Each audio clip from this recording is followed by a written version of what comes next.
Somebody has to give the welcome address. Yeah. Yeah. No. We start with the panel immediately. No. She is going to start. Ekta ma'am is going to start. Yeah. Yeah. Ekta Yeah, ma'am. ma'am. Shobha ma'am will be continuing with it. Okay. Yes. Let me open the. So, ma'am, can we start? Please go ahead. Okay. Okay. Ekta ma'am. Yes, ma'am. Pandit Jawaharlal Nehru rightly said, to awaken the people, it is the woman who must be awakened. Once she is on the move, the family moves, the village moves, the nation moves. A woman is said to be empowered if she has right over wealth, education, social status, skills, and has access to formal financial services. This can be done by creating an environment in which the distribution of power and resources, the opportunity to engage in productive work, opportunities to access education, medical care, and health services can be moved in favor of women population. Every year, March 8th is celebrated as International Women's Day. It is about celebrating women's success and raising awareness against bias. International Women's Day, we celebrate and rejoice the social, economic, cultural, and political achievements of women all over the world. With this objective, Sri Vaishno Vidyapit Vishwavidyalaya is celebrating this special day to make every woman feel special on this occasion. A ray of light is a ray of hope. Let's all leave the darkness and step towards the bright path. As of our tradition, we seek blessings of Goddess Saraswati, the goddess of knowledge. Before beginning an event, I request our technical team to play the video for virtual lamp lighting.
यत्र नार्यस्तु पूज्यन्ते रमन्ते तत्र देवताः यत्रे तास्तु न पूज्यन्ते सर्वे स्त्राफलाः क्रिया।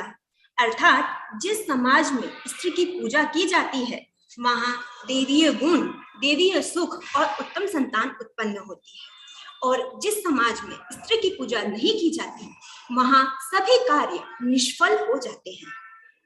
On behalf of Sri Vaishno Vidyapit Vishwavidyalaya, Indore, I welcome all the distinguished guests to the colloquium on Gender Equality Today for a Sustainable Tomorrow, organized on the occasion of International Women's Day. She is a dreamer, she is a believer, she is a adorer, she is an achiever, and that she is you. She is a woman. Let us extend a gracious virtual welcome to our guest. I request our technical team to play the video.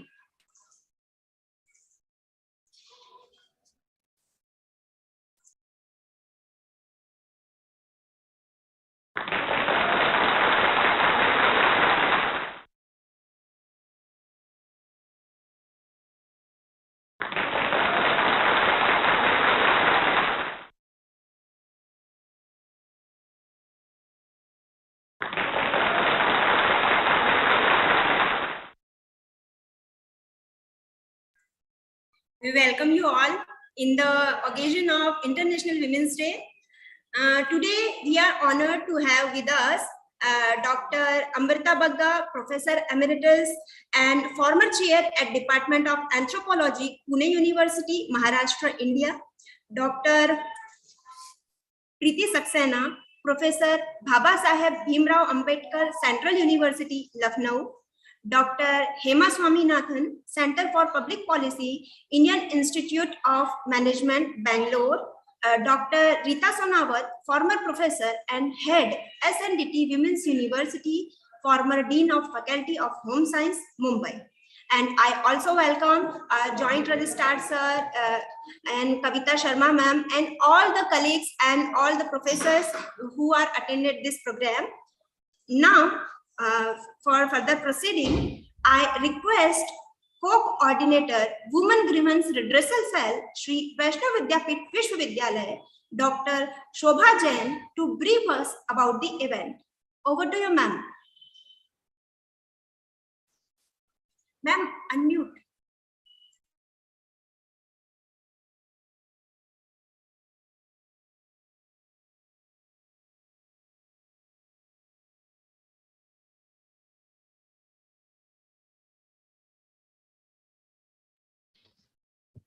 Good afternoon, everybody. Chairperson of the curriculum, Dr. Amrita Bagga, ma'am, distinguished speaker, Dr. Preeti Saxena, ma'am, Dr. Hema Swaminathan, ma'am, and Dr. Reena Sonawat, ma'am, Honorable Vice Chancellor, Dr. Upendra Dhar, Dean, Faculty of Doctoral Studies and Research, Dr. Santosh Dhar, external members of ICC, Mrs. Yashoda Dharkar, ma'am, Member Secretary of ICC, Mr. Arvind Singh, Dr. T.K. Mandal, Professor, School of Management, SVIM, Heads of Institute, Heads of Department, staff member, and students. International Women's Day is celebrated on March 8 every year to raise awareness about gender equality and to recognize the accomplishment of women in all disciplines. The day was first celebrated in 1975 by the United Nations during International Women's Year. This year, the theme for International Women's Day is Gender Equality Today for a Sustainable Tomorrow. Women and girls experience the greatest impact of the climate crisis as it amplifies existing gender inequality and put women's life and livelihood at risk. Across the world, women depend more on, yet have less access to natural resources and often bear a disproportionate responsibility for securing food, water, and fuel. At the same time, women and girls are effective and powerful leaders and change makers for climate adoption and mitigation. They are involved in sustainability initiatives around the world, and their participation and leadership results in more effective climate action. Continuing to examine the opportunity as well as the constraint to empower women and girls to have a voice and be equal players in decision making related to climate change and sustainability is essential for sustainable development and greater gender equality. Without gender equality today, a sustainable future and an equal future remains beyond our reach. International Women's Day is celebrated to focus on gender equality and spread the message that without the inclusion of half of the population of the globe, no vision can ever be fulfilled. It's our pleasure to have three esteemed guest speakers along with the chairperson to enlighten us on gender equality today for a sustainable development. Thank you, ma'am. Thank you. Thank you so much, ma'am, to brief us about the event and the theme, Gender Equality Today for a Sustainable Tomorrow. Before I invite chairperson of the event, Dr. Amrita Bagga for the address, I request Dr. Rupa Shinde, Co-Coordinator, Women Grievance and Redressal Cell, Shri Vaishnav Vidyapith Vishwavidyalaya, to introduce such an eminent personality. Please, ma'am. Over to you, ma'am.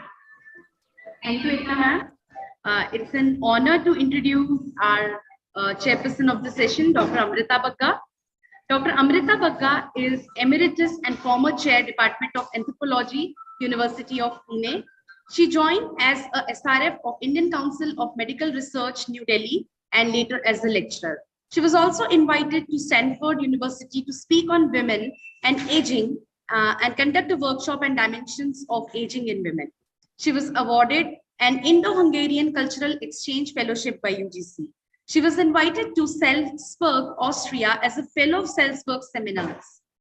In 1998, she was invited by WHO to Kobe, Japan, to present a country report on women and health in old age. In 2001, she introduced a biosocial gerontology course in Pune University, and this was first such course to be introduced in any Indian university. She was a research associate fellow at Inter-University Center of Indian Institute of Advanced Studies, Shimla. She has been actively engaged in gerontological research with a focus on the health of middle-aged and senior women. She's a recipient of Indian Menopause Society's award. She's also contributed in Government of India's 3-volume publication titled People of India. She has been invited to organize and chair a session on feminization of aging and gender issues in Kunming, China. She was also invited to participate in an international symposium organized by International Federation on Aging Health at Melbourne, Australia on healthy aging. She has few books to her credit and one under publication process. She regularly published research articles in international and national journals of repute. At present, she is on technical committees and advisory boards of some national government bodies. She regularly conducts popular workshops for women's groups, forums, clubs, etc., where she delivers lectures on health of menopausal and postmenopausal women. It's an honor and pleasure to have Dr. Amrita Bagga as chairperson in the colloquium. Now I invite ma'am to give the opening remarks. Over to you, ma'am. Thank you for such an elaborate introduction, Rupa dear.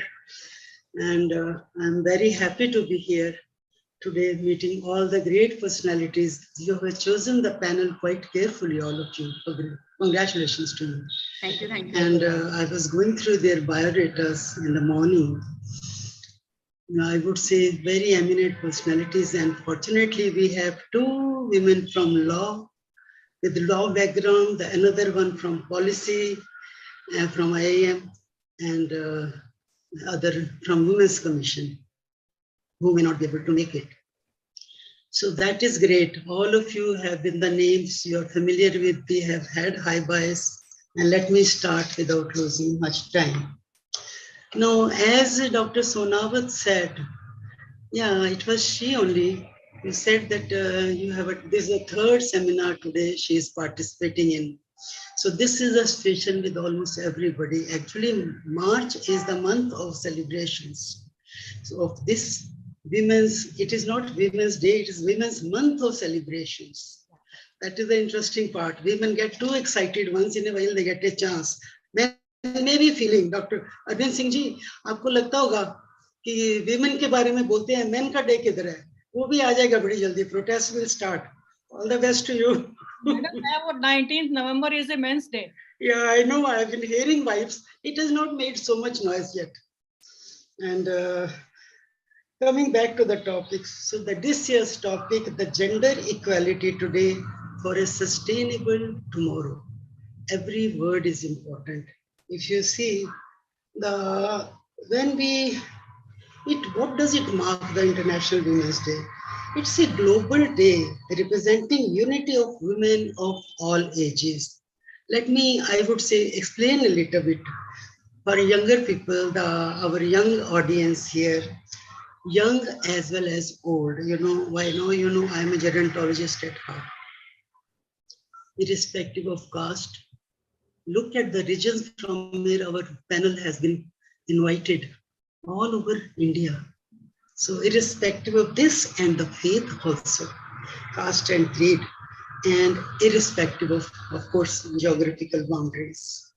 So what are we doing on this day? We are supposed to be celebrating the social, economic, cultural, and political achievements of women. These are four broad fields in which this thing. Am I audible enough for everyone? Or you Yes, want ma'am. little loud? Yes, yes, ma'am. Yes, ma'am, you're audible. Okay, okay. No, I would rather, my favorite, this thing is that I would rather call it observing International Women's Day instead of celebrating. If we keep on celebrating, many, I would say, we may not be doing justice to the topic today because we have a long history of struggle.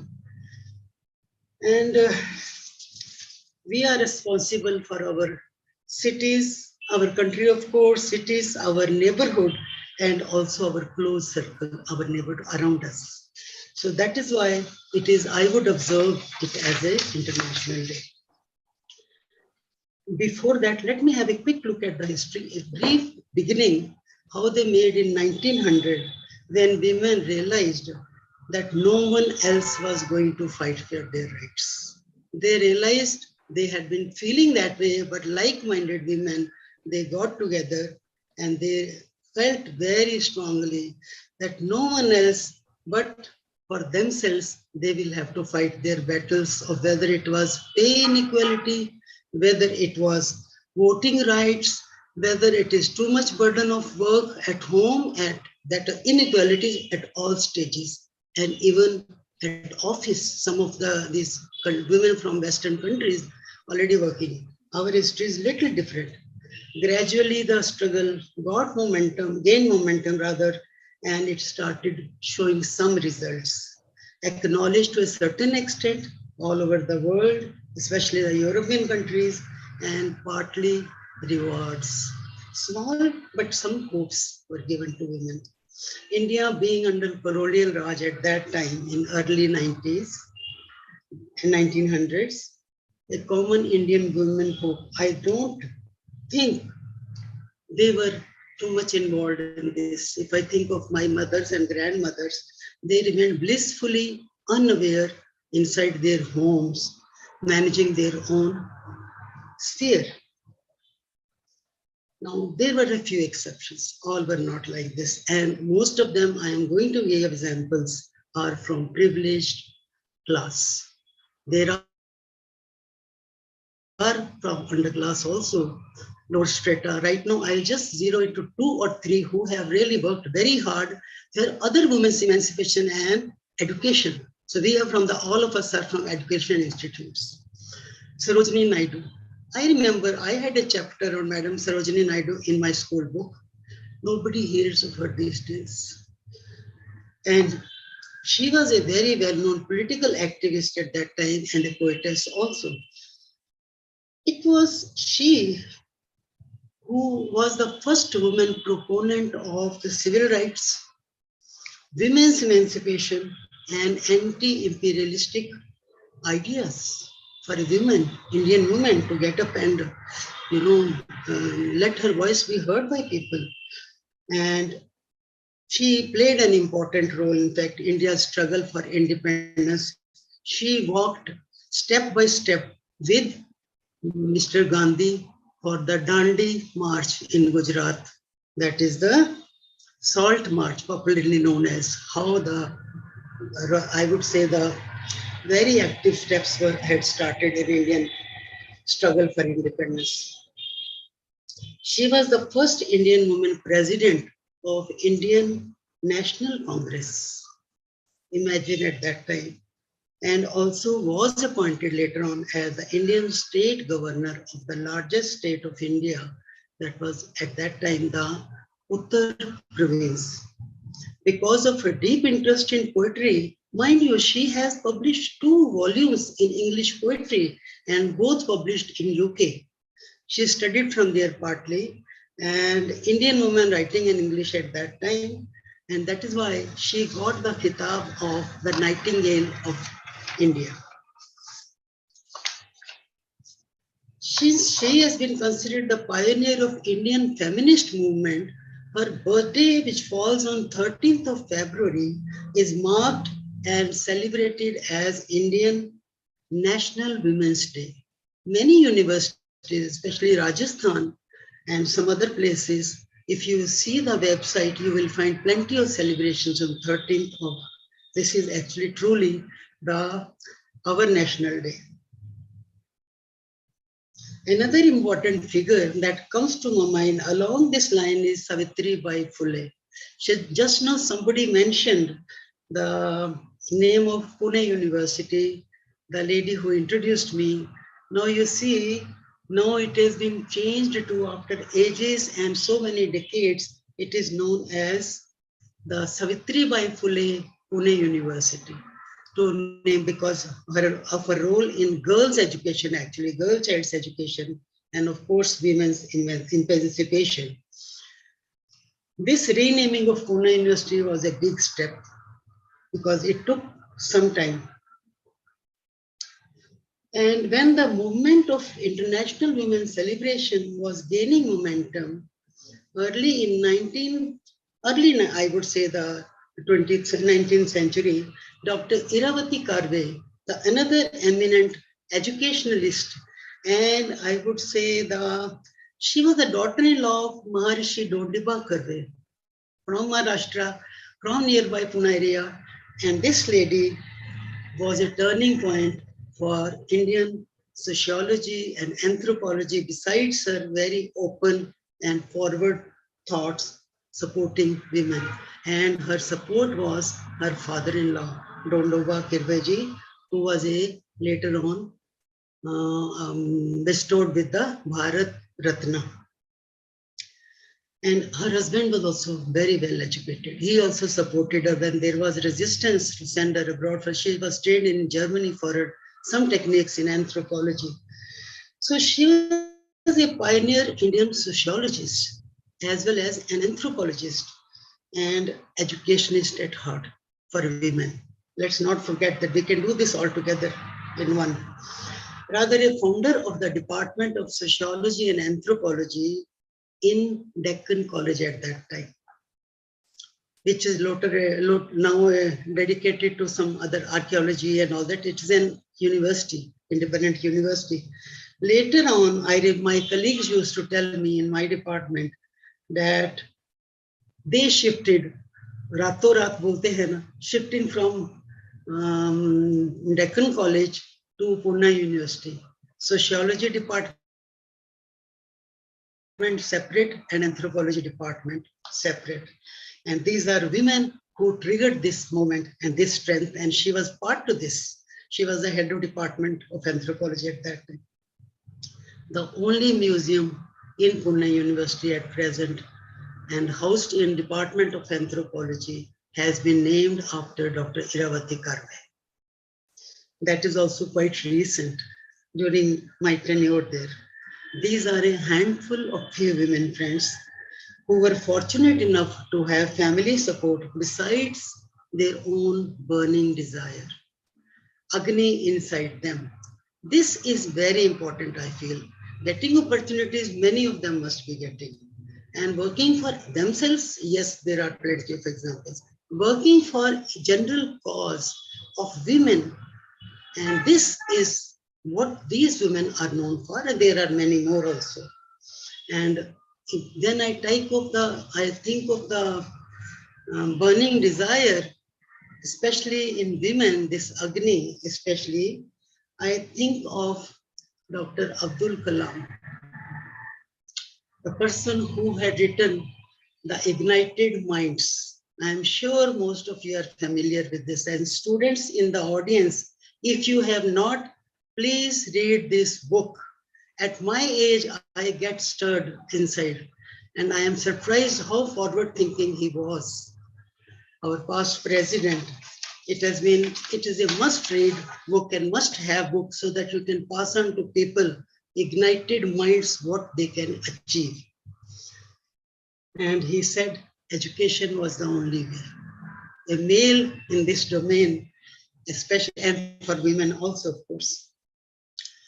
Coming back to the next part of the theme, gender equality as well as the sustainable tomorrow. Friends, These days, a program is being telecast on the television.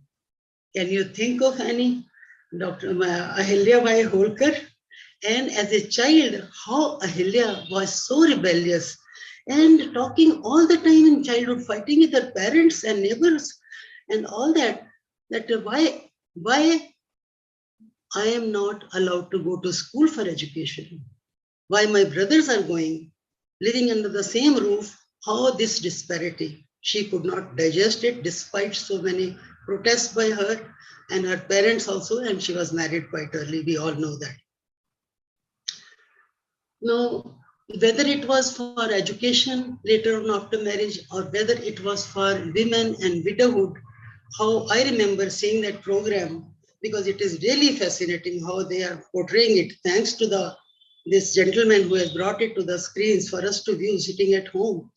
When I was in 8th standard, one of the girls, my classmates, was married and she became a widow by the time I passed 11th. CBSE school in Delhi. So this girl, and I used to visit her once in a while. My mother used, the atmosphere at home, at her home was so depressing in old Delhi. And how much pains I felt like this girl felt when her close friend was widowed and how she was treated. And so these are very stirring moments. So this igniting mind of the fire, I feel, this we all students and even seniors have in us. It has been suppressed a lot on the way somewhere, or we have not aired it enough. So students listening, this is for your attention. It's your time for you people to come up. Looking at, if you see, looking at this year's UPSC results, I am on their panel. For the first time, there is an increase in number of women who were selected for final interview.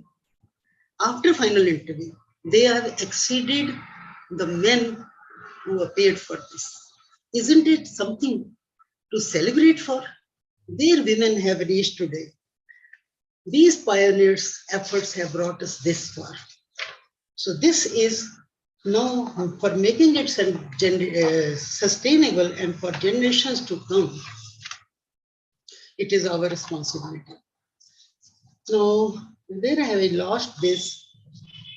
You see, making it sustainable is that we don't have to go far. Look at this room full of, hall full of women and few men. Where has education, women's education has brought us? And I am sure you will see to it, all these women, men of course have been doing it, their children's education, they're well educated, especially their girls.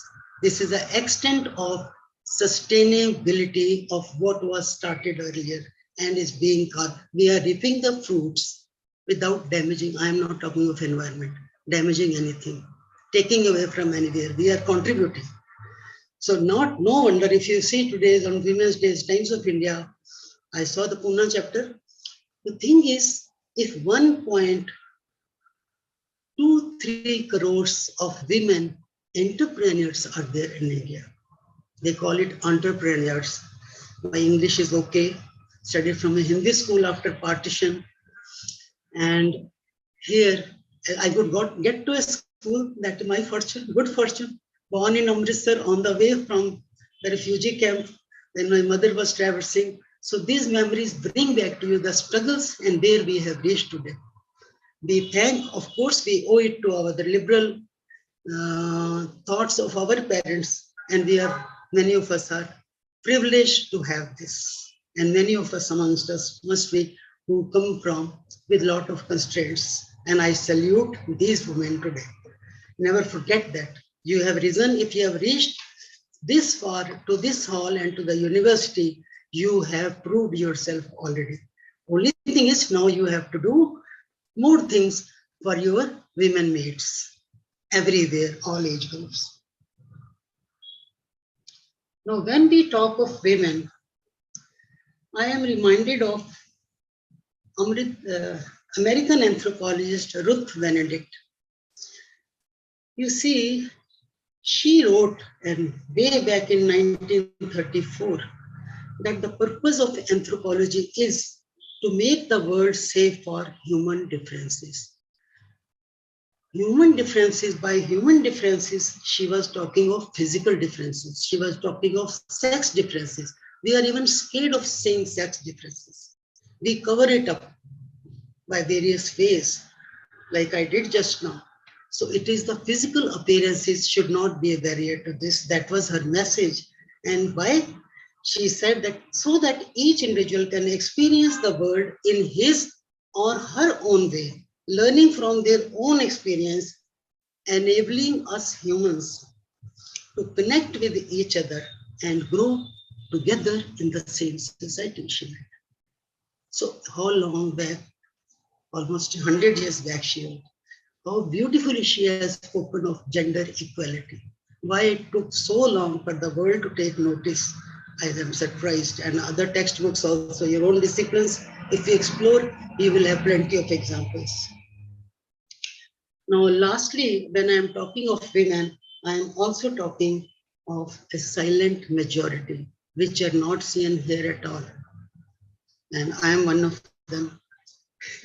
The retired older women, senior women, you may label it with polish and whatsoever. Let's face it. And I am talking more of this, of the widows of Vrindavan and Kashi, and the women who have been every year abandoned. Every time Kumbh Mela happens, they're abandoned there because my work has been this. And last week I finished evaluating the thesis. Some of the students, one of the students from on the widows of Vrindavan. So it is fresh in my mind. So I am talking of this silent majority. My next book in press is Silent Majority. It's not only on this, but just the title. No, this is not the time to talk of them. This is dedicated to, held in the campus. It is about the women, young women, students, and staff here. Let's come. It is a huge, huge topic. So I will not mingle with that. And I would say for this panel, our participants, speakers have already been, I would say, introduced by the earlier speaker. I will not take time, and I will welcome you all, the members of the panel, for this important platform. Friends, a slight change in the order of presentation. Like in the program, the first presentation will now be, I don't have the program open with me. Slight change, first presentation will be by Dr. Preeti Saxena, because she has some urgent assignment to attend to. So she will be speaking first of all. Before that, let me briefly introduce our first panelist, Dr. Preeti Saxena. Graduate and post-graduation in law from Rohilkant University, Bareilly. She has been well equipped with all this and good, I must say, the gold medal and all that. PhD from Kumaon University, teaching for last 30 years, and has been director of Center of Postgraduate Legal Studies, head and in the Babasaheb Ambedkar University. Dr. Preeti has been head of Department of Human Rights, Dean School of Legal Studies, member of the Academic Council, and you name the panel and she is there in the Babasaheb Ambedkar, besides some other universities. She has received many awards during this meritorious career. MHRD Fellowship for Leadership for Academicians program in higher education from Delhi University and University of Virginia. She has been jury member of State Youth Parliament in UP Lucknow, is a recipient of Prashanti Patra from Ministry of Youth Affairs and Sports, Government of India. She has judged various academic events, and there is a long, long list. I think you can go to her website and acquaint yourself and invite her next time for such kind of event. National moot court competitions in colleges and universities, plenty of visits all around, and in the US also. Publication, there is a long list toward credit to books and has contributed chapters to other books also. Has delivered more than, have a heart, 150 plus lectures in symposia, workshop, conferences at different levels. She extends, I like this, the community reach services. Was the president of staff club through which the community services were, I would say, delivered. Legal aid programs to bring justice at door in the nearby villages. Conducts awareness programs about various government schemes and policies of Government of India.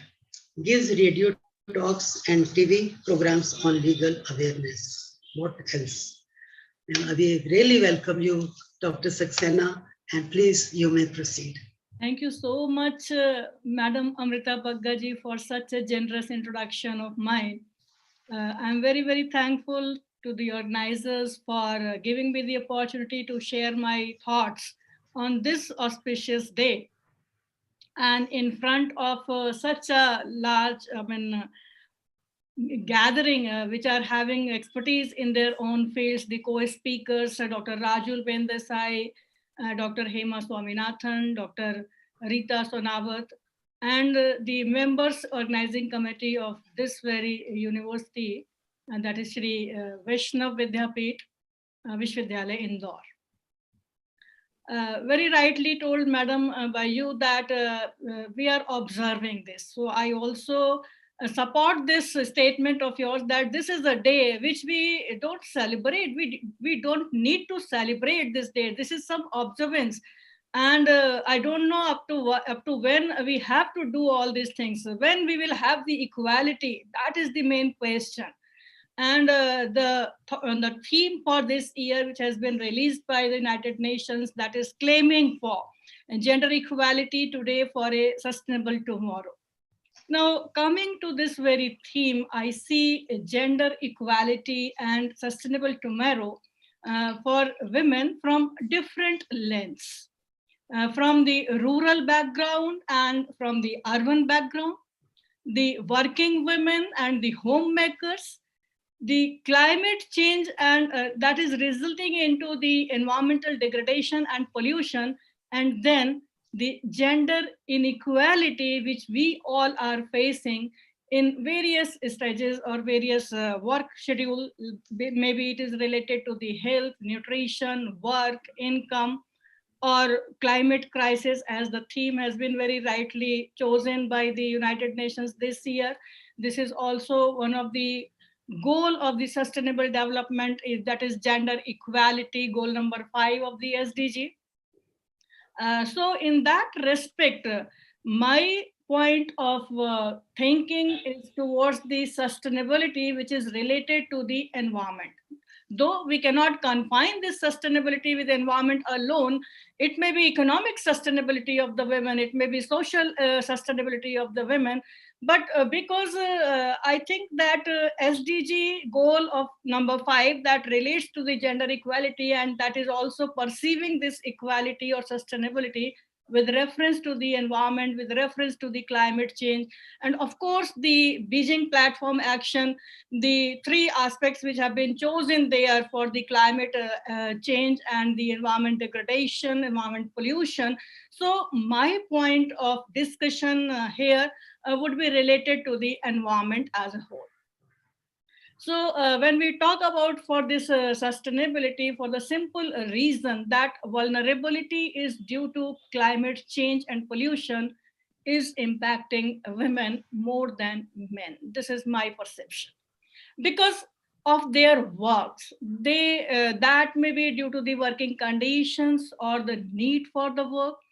In rural areas, if you see women, they are more dependent on natural resources, which climate change threatens the most. And secondly, you see, due to the non-availability of the basic facilities, it also poses threats to the ways of life, the livelihoods, the health, safety, and security of the women and the girls.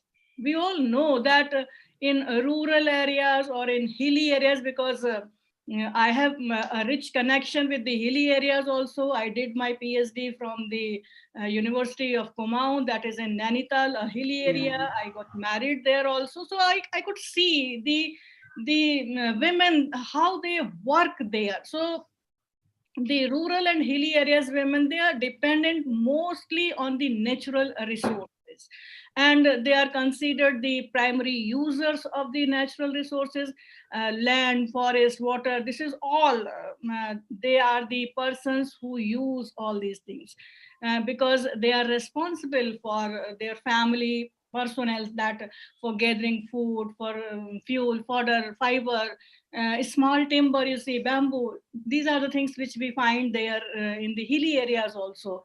Then medicinal herbs and resin, gum, so many things. Honey, that is also one of the business there, which we find in the hilly area. So the women, they are responsible for gathering all these things, and irrespective of their age or their physical ability, the women, they bear a responsibility for securing the food, water, and fuel. So these are essentials and crucial needs of the household for use and for sale. They have to be met every day by the women. Women as the different users of the natural produce, like collectors of the waters and firewood. They are the farmers also. They have a close connection with the local environment. This is all we find that the women, they are involved in. So in a way, they have a very close connection with the environment. They have a very close connection with the climate, and they have the very close connection with the natural resources. They are dependent on that, and that's why we can see that they are also the protector, and they are the very good users of the natural environment and natural resources. For take the example of the agriculture. Agriculture is the most important employment sector for women, we all know. And women have always been the principal conservers of the biodiversity. They do seed selection, multiplication, transplantation, conversion, and all the things which are required for this agriculture. The women are doing all these things. And during the periods of drought and excessive rainfall, women as the agricultural workers and as the primary procurers, we can say, they work hard to secure the income and resources for their families. Further, you see that because of the population pressure which has been increased, the male migration from the villages to the cities is seen very much. And that has also increased the women's workload. The women's responsibilities are also extended from the household duties to working in the fields as well. Women works as an unpaid laborers on the family farms with a greater role than of the men. They are taking the operational decision making. I'm not saying that they are the decision makers, but because the male members are not there, they are working in the cities. So what has to be done instantly, that is the work of the women also. But they are not being given any recognition for their decisions. They are not being given any recognition for the labor they do. They are not being given any money for the work they do. This puts additional pressure on the women also, that because the ladies and the female, they are working, then you see, to support this thing, the girls or the daughters of their family, they also come to work. They have often to leave the schools also to help their mothers. The boys will not do, but the girls will do to help the mothers. This is something which we find as a practice in the areas, particularly in rural areas and the hilly areas. So we see that they spend most of the time in working in the farms. They feed and to the households also. And women representation is 60 to 80% activities in agriculture. And more than 30% of the population, women population, that is cultivators. But the point is that they are invisible. they are not seen. They are not there in the picture. They don't have the right even to have to own the land. As a student of law belonging to the legal discipline, we know that the agricultural lands are not to be in the name of the women, in the name of the female. This is the greatest irony which I could see, that the women mostly can't own the land and farms. However, this responsibility make them to learn more about what they do about the soil, the plants, the trees, and so many things. So they do not misuse these things, and they are, as I told you, have a close relation with the environment, and they are the protector of the environment. So the theme of the United Nations this time is very important for the purpose of understanding the working nature and working culture of the women who belongs to the rural background, who are involved in that, because there are different types of the agriculture. There is urban agriculture also, there is peri agriculture also, so that is done only for the purpose of fun. But these rural agriculture which I'm talking about, that is important, and for that they are not been given the power to own the land. They are not given any legal right to own that land. This is something which needs discussion, which needs the policymakers to come forward and to see that why these women are not being treated equally, which is the theme for empowering the women also. Then again, if we see that regarding the women's association with the environment, then in India, we find that large number of the herbs, the shrubs and the trees are traditionally worshipped. And who did all this? The women, they take the initiative. Trees are the nature's major processors for solar energy, we all know, and they are very vital also for the existence and for yielding the flowers, fruits, wood, and medicine. We all know the importance of what is that there, that is the bargat ped, people, neem, every household they must be having the this tulsi plant, and this ashoka is there, mango trees are there, they are all being worshipped. So a connection is being seen in the women working due to this with the environment and with the natural resources as such. Besides, you see that we are also celebrating every year on the 5th June the World Environment Day. That is also to conserve and to sustain the environment, the development in the nation concerned. And we also celebrate the Van Mahotsav. So my point here is that every time what we are doing, that is only just to have a sustainable development, a sustainable future, a sustainable tomorrow.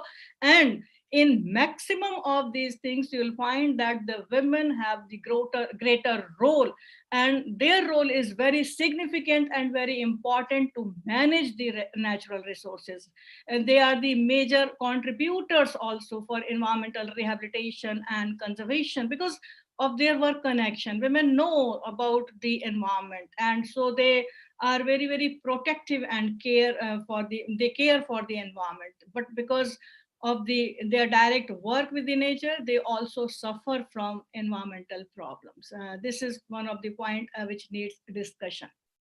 Because when you see disasters strikes, then women are the less likely to survive and more likely to be injured due to the long-standing gender inequalities that have been created, that have created the disparities in information, the disparities in the mobility also, in decision making also, because they are not the part of the environmental governance as such.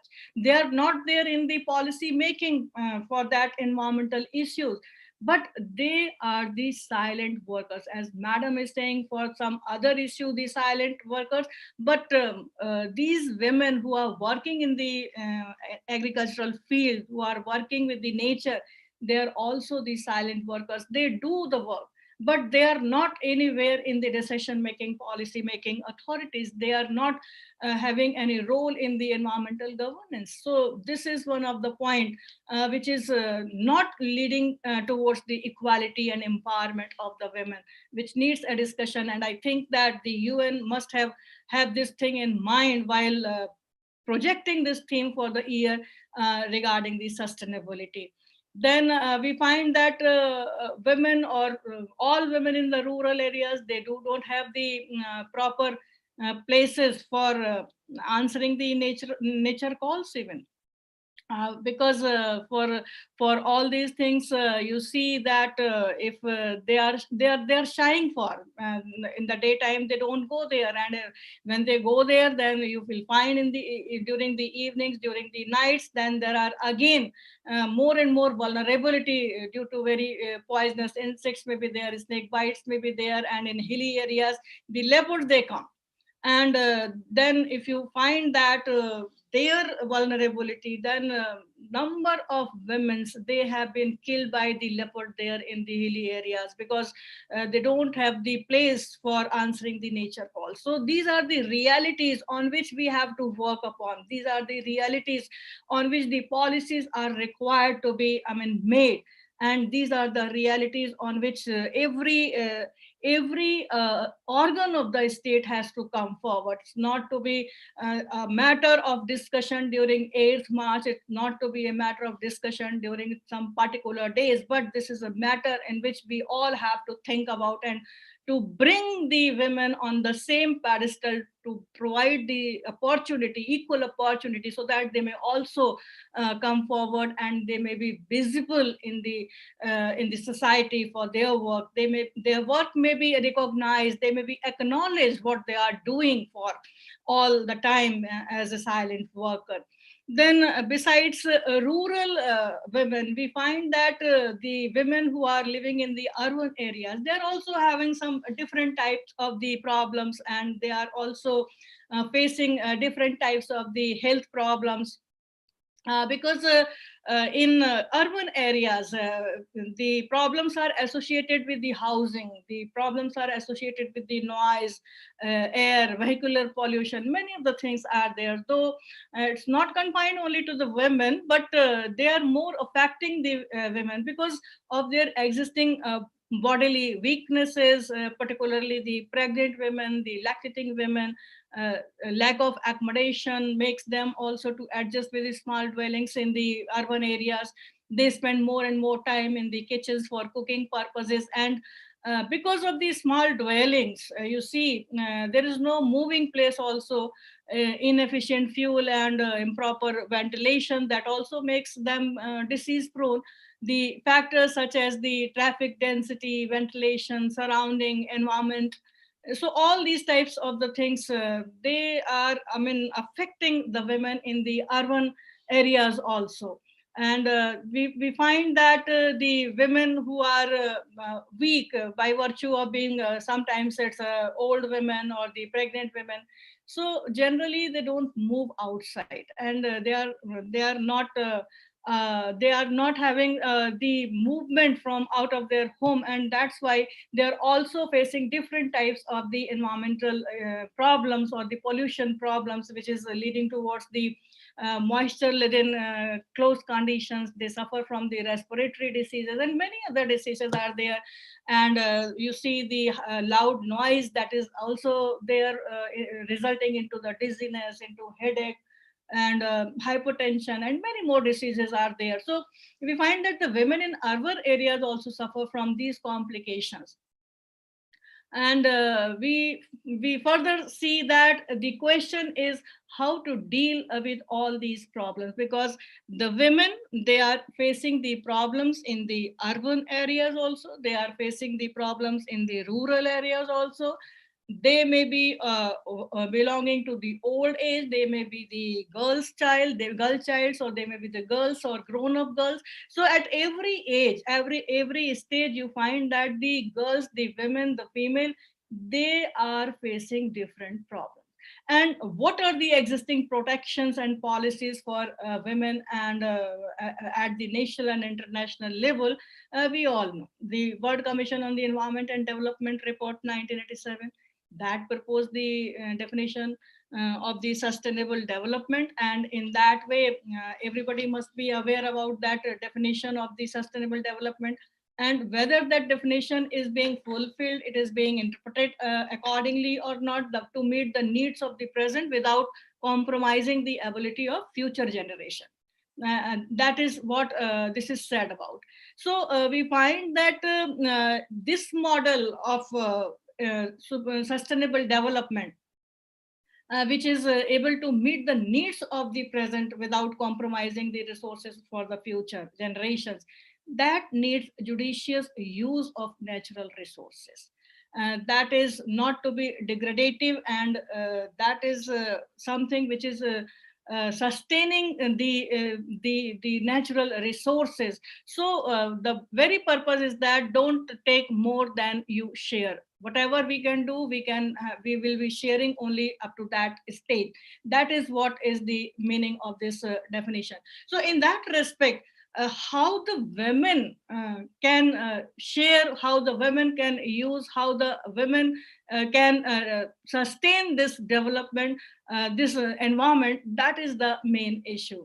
Then again, you will find that the Committee on the Elimination of Discrimination Against Women, that is also clarified the gender equality, and that is to achieve the de facto equality with that of the men. So what is required is that whatever laws are there, which are meant for the male members, that are also meant for the female members. But whether the outcome of that equality is being given to the women concerned or not, this is one of the area which needs further discussion at this forum, because we find that the discrimination against women is always there, whether it is including the structural, it is depending upon the historical grounds, or many other things are there. Legal equality is ensured, but that legal equality is not being implemented properly, and that's why you see that this Beijing Action of Platform, and out of this 12 critical areas, that is related to the women equality, and that is also related to the environment issue, which is important for this very theme. So that also provides for the involvement of the women actively in the environment decision making. As I told you that the women's presence in the decision making is totally neglected. They are not being seen in the decision making. So this was one of the aspects of the Beijing Declaration in 1995. And further integrating their concerns and perspectives in the policies and programs, that is also another pointer or objective of the Beijing Declaration. And thirdly, to establish the ways to assess the impact of development and environmental policies on women. Sorry to interrupt, Dr. Preeti ji. We have two more speakers after this, and some little more time for that. And if you can wind up, it will be very, even though I'm very sorry to interrupt. No problem. Because the talk we can keep on hearing, the experts when they are here. Unfortunately, they have nicely allotted 20 minutes per speaker, 15 for speaking and 5 for this thing. I forgot to announce. Most of us know we have the program. Sure. So please, I was just trying to tell you that there are many laws, there are many conventions, there are many policies, programs from national level, international level, to improve the ecology, at the same time to bring the equality to the women concerned. But the point is that how much women has been given the equality, that is important. Though the women, they are showing their close connection with the environment, that they are sustaining their environment. Whether it's a case of Amrita Devi, Bachi Devi, Medha Patekar, Vandana Shiva, many names I can quote. So we see that the women and girls, they are effectively working at their end, but the requirement or the need is that these are also required to be legalized. These things are also required, that they should be given the proper participation, they should be given the leadership training, they should be given more and more effective climate action on their part. That is my point. They may be allowed to have their own voice, and they should be treated as the equal players in the decision making related to the climate change. My point is only that because the women, they are the users of the natural resources for their family members, they are working hard, but their visibility is not there, their work is not recognized. From international to national to local level, there are many provisions, policies, laws, and government programs everywhere. Women, they are contributing to the environmental rehabilitation and conservation, but we find that there is greater gender inequality also, though, as I told you, SDG is also providing for equality, but it is not been seen. And that's why my point is that with empowering women, we can witness equality. So don't wait, go green, go equal, and enjoy the pollution-free tomorrow. So with these words, I close my talk here. And I'm sorry that I have taken some extra time to discuss the issue, because the area, environment, atmosphere, and everything is so large that we cannot confine ourselves on the issues. So thank you very much. Thank you for giving me the time. Thank you, Dr. Saxena, and I would say a very good presentation. And we have Dr. Desai. Has she joined, Rajul ma'am? No. So I think we'll switch to. Not joined. Huh? She has not joined. She is not coming for that. Okay, then should we invite Dr. Hema Swaminathan? Are you there, ma'am? Yes. I'm so glad. Welcome back, my dear. You got lost to us for some time. No, I'm very much here. Okay, let me briefly introduce ma'am. Amrita ji, Yeah. छोटा सा introduction please. बहुत लंबा था, मुझे सबको condense करने को बहुत टाइम नहीं, लग आप गया. बस 2 लाइन बोलिए, वही काफी है. As we know, okay, from Center for Public Policy, Indian Institute of Management, Bangalore, a very well-known name. And one thing I will say, I must mention here that throughout her education, graduation, post-graduation, and PhD, all higher educations, whether from Sophia to, universities in US and UK also, she has studied on her own merit, on fellowships, scholarships, and grants. This is something to celebrate for me. Thank you. We are teaching our girls to do that all the time. And Swaminathan, she has got plenty of awards. Upon her request, I am just going to ignore it. Has been a widely traveled person, and right now she is consultant to Asian Development Bank, Food and Agriculture Organization of UN, International Center for Research on Women, Washington, and United Nations Development Programs, Sri Lanka Regional Program. So this is the briefest possible introduction I could give. Yes, you may go ahead, 15 to 20 minutes. All right. Thank you so much, Amrita ji, for the introduction. And thank you, Dr. Shobha Jain and Rupa Shinde, for inviting me to participate in the panel today on gender equality. I'm excited, and I don't know if I should say this or not, but this is the first time I've actually been invited to speak on a panel on International Women's Day. Even though all throughout my sort of higher education, I have studied and worked on issues with a gender perspective, right? So I tell people my CV is remarkably unexciting, but you will find that it is consistent. I have always carried a certain perspective. So given that we have limited time, and as Preeti ji rightly said, there is a lot to talk about. So I will get into the topic right away. And I am very cognizant of the fact that I am speaking to a very young audience. Although I cannot see them, I hope there are many students here, because that is whom I primarily wish to address. The rest of you all know everything, know a lot, are experts. You don't really need to hear from me, right? So I hope the students are listening. So keeping you all in mind, I have sought to reinterpret this theme of gender equality for a sustainable tomorrow slightly differently.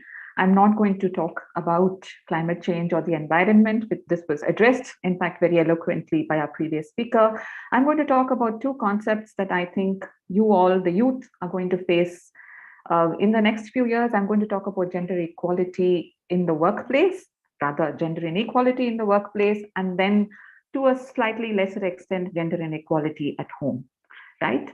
And I'm going to have an interpretation of sustainable tomorrow again differently. I'm going to talk, again, focus on these two, and I'm going to see how this relates to sustainable, right? So it's not going to be your standard interpretation. And I've chosen these two spaces, home and the workplace, because this is where we live out our lives, raise our families, have our relationships. These are intimate spaces, can be nurturing, can also be devastating, particularly for women. We live out our aspirations and our dreams. We also earn our livelihoods, both at home and in the workplace, for a large majority of women, right? So there is an interaction of both production of commodities and services, and there is an interaction with the process of social reproduction. For those of you who are not familiar with the term of social reproduction, this is largely used by feminists everywhere. It encompasses the concept of biological reproduction, but it's also about transmitting culture. It's about childcare, it's about elderly care, it's about domestic duties. It's about how labor is reproduced for use, how your culture and traditions and social relations are also reproduced, right? And as we know, women are not only biological reproducers, but very, very important in the process of social reproduction. And there's a whole history to this, which I won't go into, but let me start focusing on what the workplace is. Most of us are aware that India's female labor force participation as measured in official statistics is very low. In fact, the latest PLFS says it's around 18 to 20%. And there is some debate around these numbers in terms of mismeasurement. Is women's work really being counted? Are you looking at employment? And recently, the ICLS, which is the International Committee on Labor Statistics, has redefined the idea of work and employment.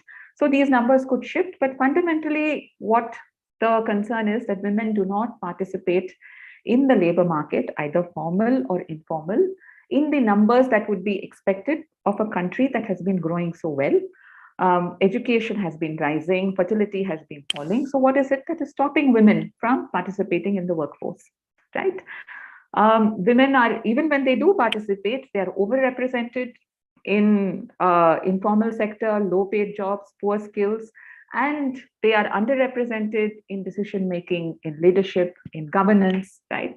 And on the other hand, they have this huge burden of care work that they almost shoulder single-handedly, right? It really rests on them, right? So if we step back, and then there is this ubiquitous gender wage gap, which is not true only for India, but it's still globally true, that women earn some X% for every dollar that a man earns, right? Those are international numbers. It's true as well as in India.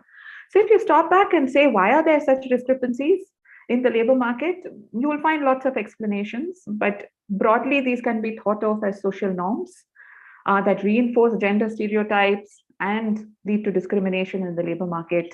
And recall that economists most famously will tell you that the labor market is a very neutral place, right? It's simply an interaction of demand and supply.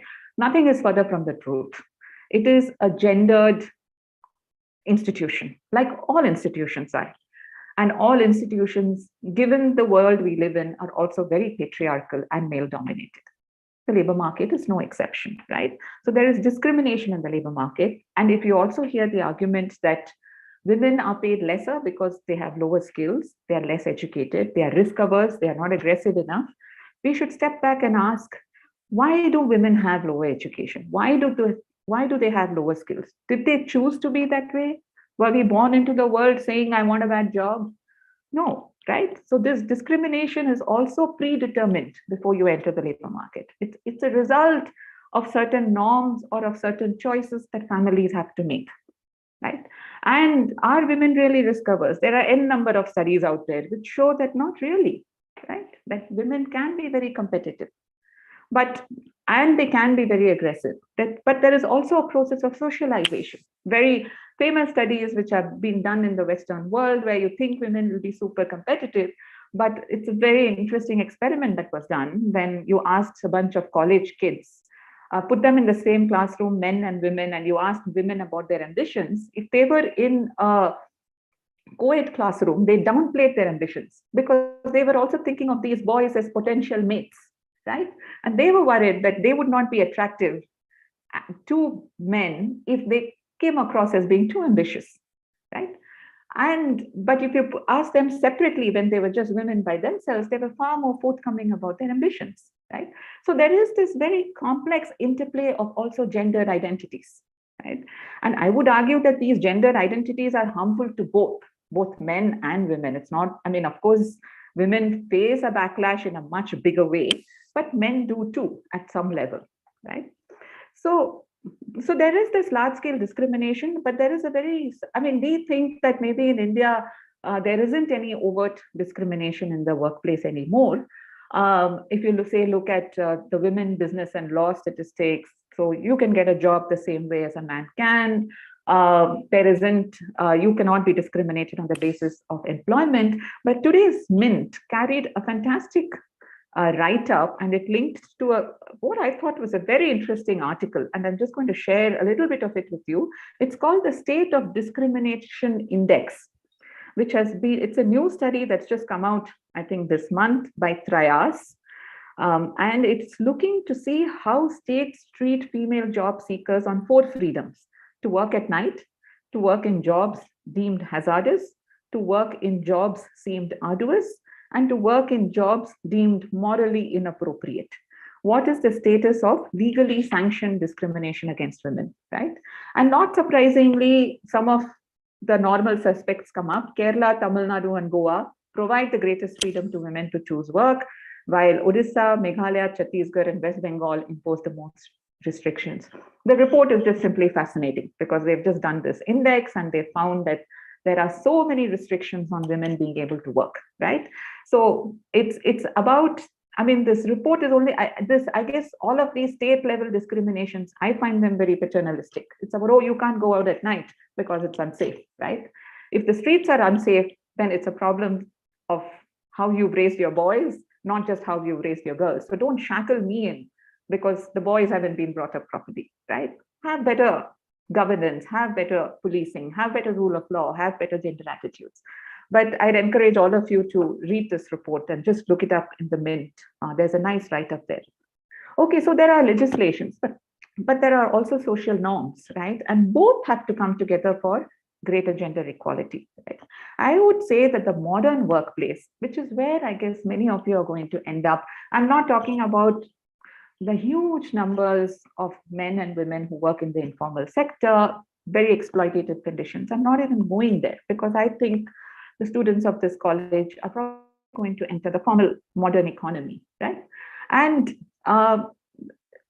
realize that even the modern workplace has very patriarchal impulses, right? It's much has improved, but there is so much insidious gender discrimination that happens, right? So if you look at evidence from developed countries, there is a very strong evidence that there is what is called a motherhood penalty. Now, motherhood penalty is the career regression and the drop in earnings that a woman experiences upon becoming a mother, right? Which is why it's called a motherhood penalty, right? In relation to what's happening to her earnings.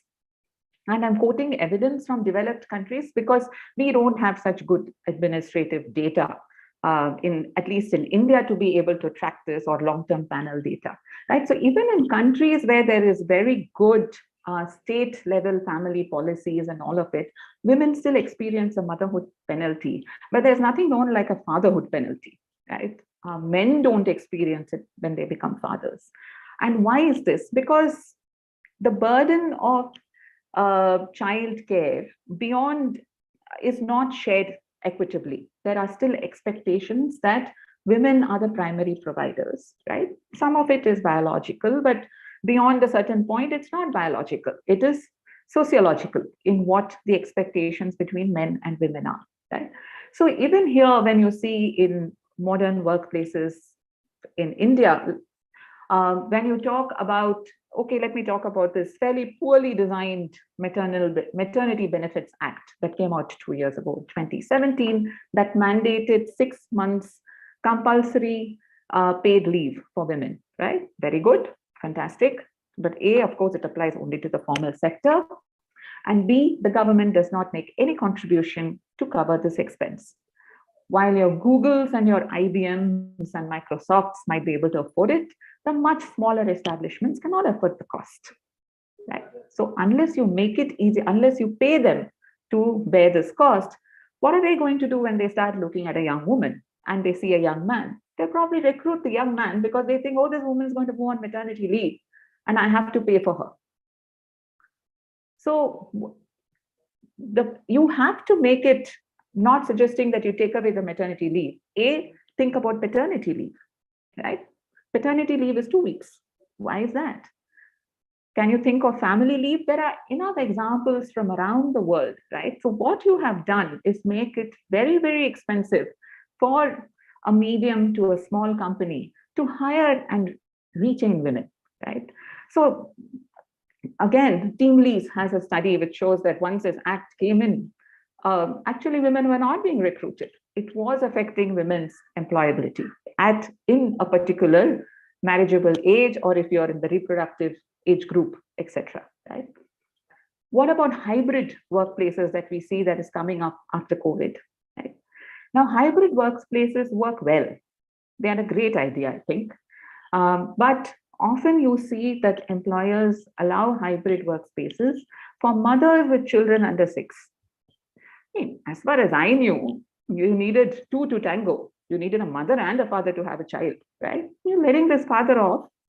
Why not give him a chance to experience the joys of fatherhood? So you are assuming, so this is problematic at various levels, right? A, you're assuming it's the mother who's providing the childcare who is important, and you're enabling her to take off. Right now, when you're not extending this to the father, you're saying it's okay, for you not to participate in family life. You've made the assumption that this man has a woman in the background who is going to do it. So the messaging then from management is very clear, right? Now, there are no legislations around this, but these are workplace policies that you come up, that you see, which are not gender neutral and which I think actually harms both men and women. And largely this is problematic because usually management is male dominated. There isn't a voice of a woman. And I would take it a step further and argue that top management doesn't only need women, but it needs a council of advisors who are younger, both younger men and women, because I see attitudinal shifts. I mean, I'm also in a teaching institution.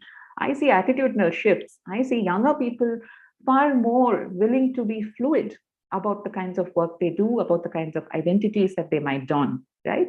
But are they given the chance? No, you enter this kind of a corporatized workplace and your identity actually gets more and more rigid. So if you want to take 2 months paternity leave, that option is simply not open to you, right? You have to fight with management. I had a friend, a really good friend who wanted it, who wanted 6 months off, but he was refused. He said, you're a man, what are you going to do?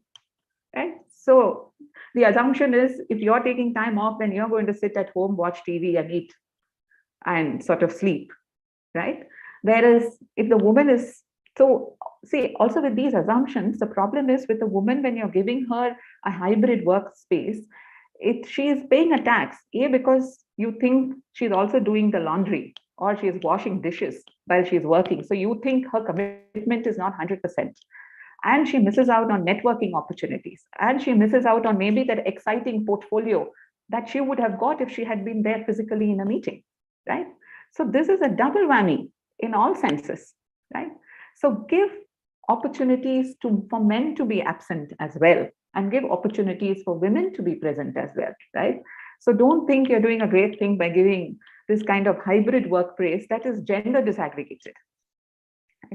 And I guess why am I sort of emphasizing so much on workplace discrimination and social norms affecting the workplace, because I do believe that economic empowerment is a cornerstone for social empowerment and for any kind of gender equality and inequality at home. Preeti ji talked about women not owning land. Amrita ji talked about widows in Vrindavan not being able to. I mean, where is all of this coming from? There has been this huge legacy of economic dependence on men, right? And we don't have the laws for it. We've had this Hindu Succession Amendment Act, which has been implemented very weakly, not uniformly. Many people are not even aware about it. We don't have this concept of marital property. So anything, I mean, so property that you start owning after, that you accumulate after marriage, unless it's registered in your name, is not considered marital property, right? So women who stay at home, homemakers, they are not supposed to, it's assumed that they contribute nothing, right? The fact that the man has a successful career is because he doesn't have to worry about the home and the hearth and the kids. Comes home and there's acha ghar ka khana, which is keeping you going, right? So the problem with this is that a workplace like this, I think, assumes and has an image of an ideal employer. The ideal employee, is someone who can put in long hours, who can work on weekends, who can be available to network with you in the evenings, right? And that is so male-centric idea, right? The minute you start having meetings after 6 o'clock, I usually don't attend myself. You know what? I have a daughter. I have to be home. I can't do this. So we are always forcing the envelope, right? But when it is only women who speak up, then it becomes a problem. This kind of a workplace, this is not sustainable at all. It's not sustainable for men, right? So when we talk about the need for giving women economic independence, ability, all of that is super important. Some of these points have been reiterated earlier, so I won't go into that, right?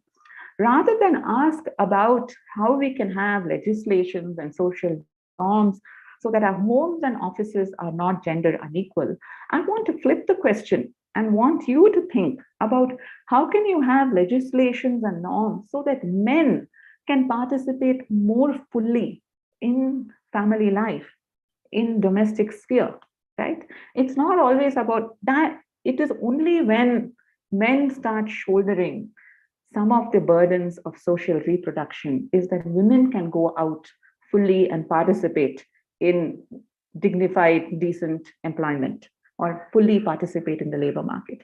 It doesn't matter, even if you offer so much for women to be out there, if men are also not allowed. Currently, why aren't we thinking of it, right?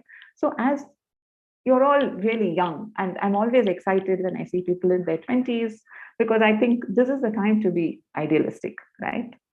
You're in college and you will be entering the world soon. So, I mean, what I want you to think about is how, if you're men out there, think about how you can fully support the women in their lives, not by buying them roses or a dinner, but by standing with them shoulder to shoulder, right? And participating in their participating in the home just as much as you want them to participate in the house, in the office sphere.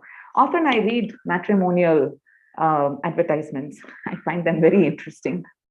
I mean, I'm still amazed at some of the descriptions that come out there.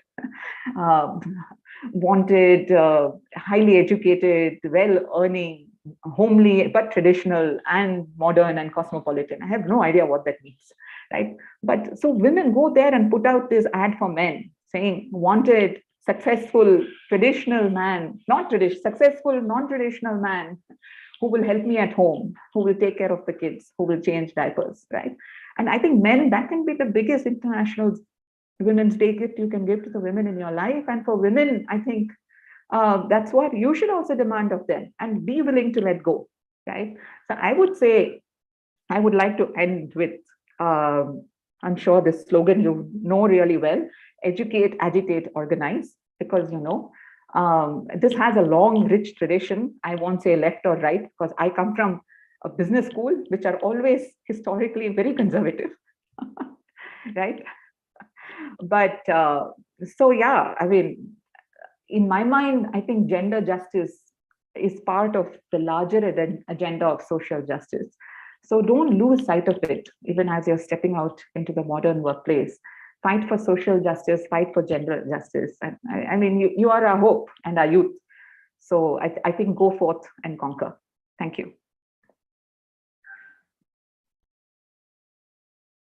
Thank you, Dr. Swaminathan. A very interesting talk. You ended with a very, I would say, nice twist that let women start advertising for themselves instead of their parents.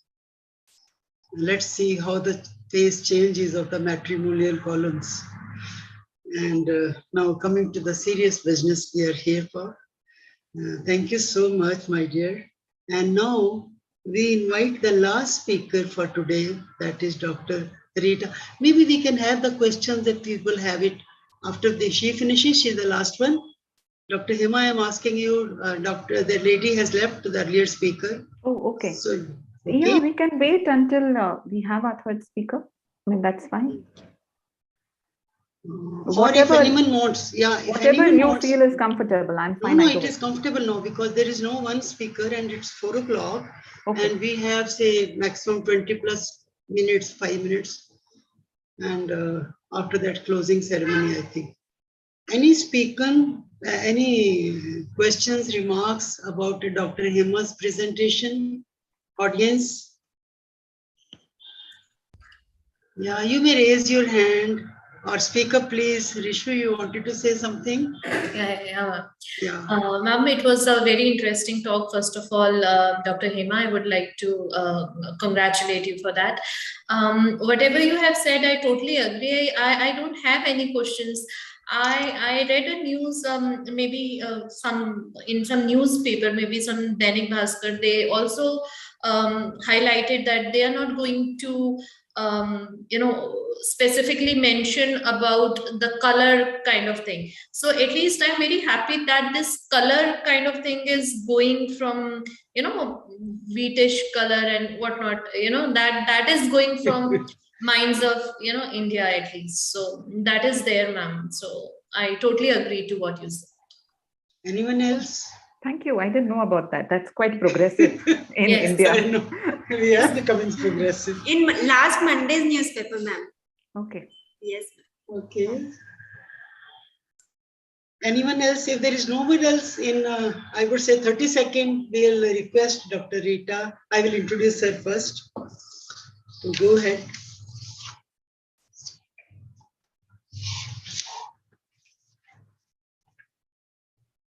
No one, I think. So let's, yeah, here we have.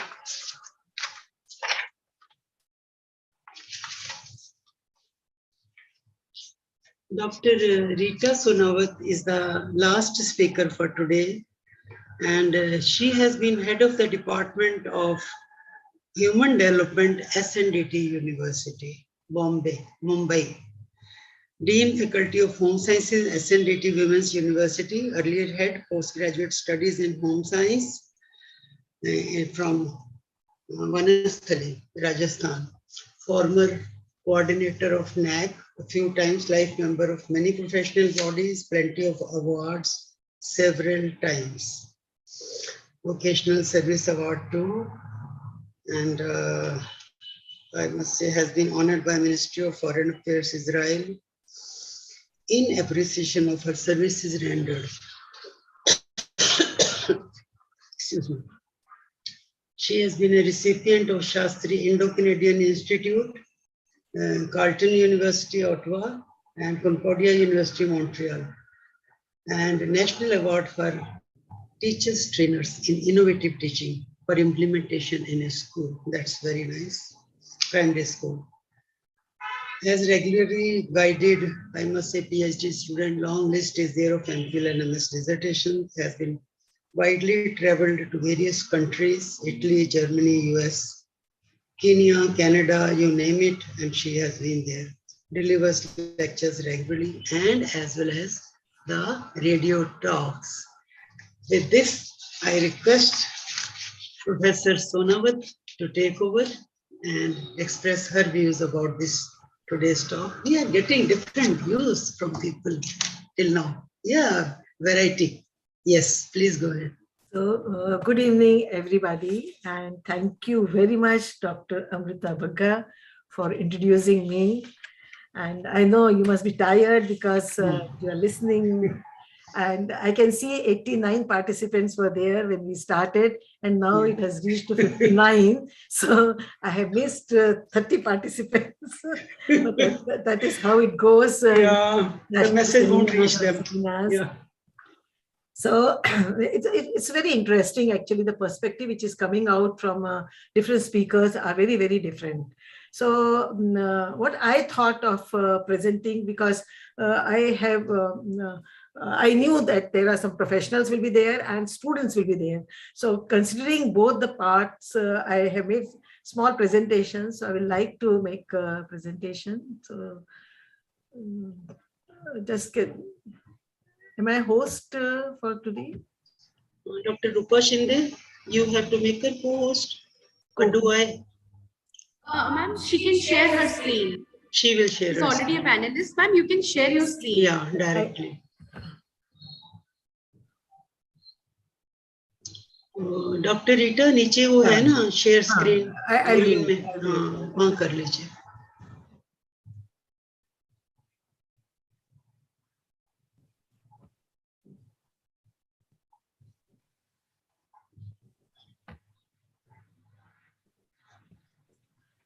Can you see the presentation? Yes, ma'am. So I'll just put it on the slide share. Some photographs are there. So if it does not change the slide, maybe sometimes it happens, but mostly it works. It will work. Thank you very much, Dr. Bagga. The way you have started the whole session, it was very interesting, actually, because your perspective has come as a author and very literary kind of a thing, where you have talked about the plight of women, and I was very much impressed with your silent women, and that I'm really looking forward for your book, because that part is talked a lot, but we have not really read in detail about it. So that's very nice. And agriculture sector, and for Swaminathan's lecture, I'm sure our young students, they will be very happy to listen to her, because she could relate with the new generation. But where I am coming from, I just tried to give my perspective to the past, what was the status of women, then present, and something I'll touch to the future also. That is how I have thought I'll be talking about. So here, when we are, the question which normally as a women's study educator, I always ask, why we have to celebrate or observe Women's Day? The answer is very simple: because we believe in empowering women. Now, what kind of empowerment, how we recognize that women are empowered? Then a very simple answer is the status of the women. And when we see all the reports, programs, and the research, even three speakers, whatever they have said, all speakers are talking about the status of the women, and that is the reason we have to really celebrate this. But what is coming from the government? So government has made, when we talk about the policies and all, very strong policy which is passed by the parliament is a National Commission for Women, 1990. And many discussions, we have seen the chairman of the National Commission of Women, they come for the issues related to women, and those discussions will tell us about the understanding they have got of women. So we need to, as a young student, I think, so we need to listen to these debates and try to understand the perspective which is given by the National Commission of Women towards the women's right and their legal entitlement of women. Because whenever any issue comes, this National Commission of Women, they come for the discussion, and many times it happens like you agree, you disagree to them, and a lot of debate is taking place on these issues. But ultimately what happens is many times it is not in the favor of us.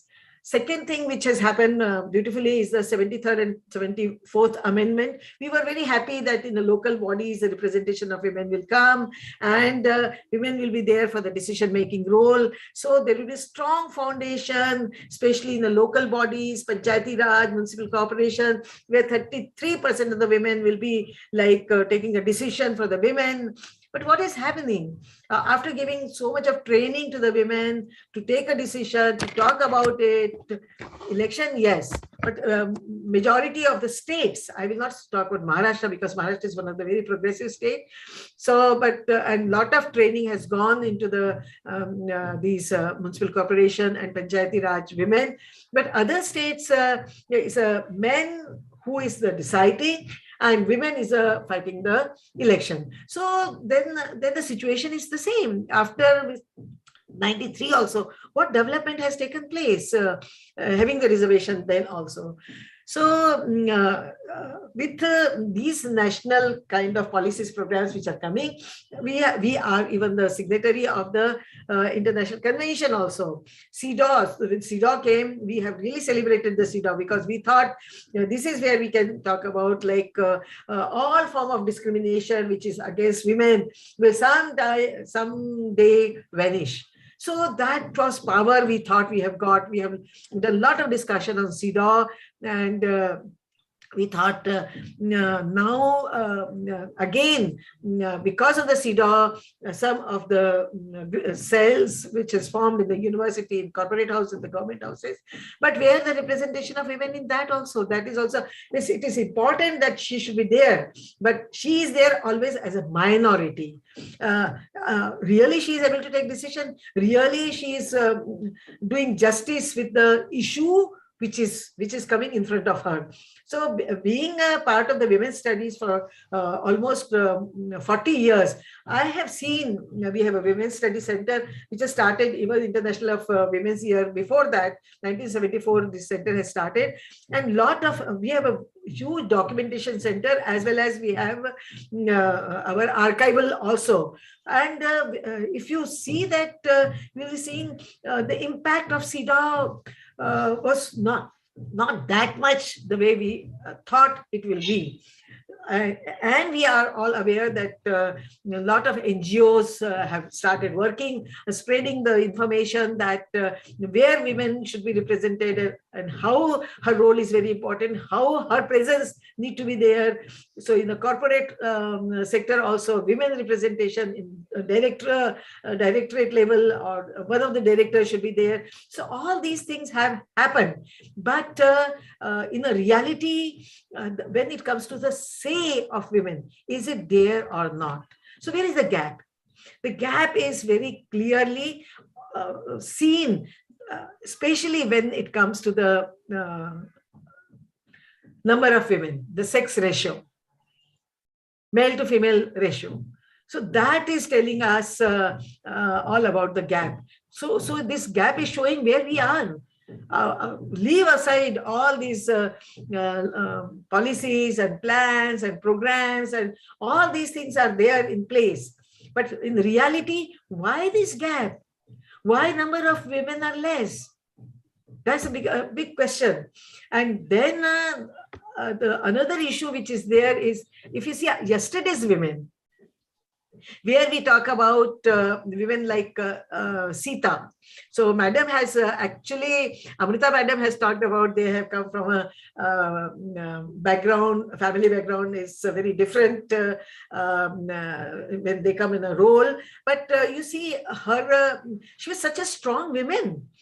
She has taken decision that I want to go with Ram, and that was the decision which was her decision. Then and there, she has not consulted anybody, she has not argued with anybody, but she has given her decision. She has made a choice.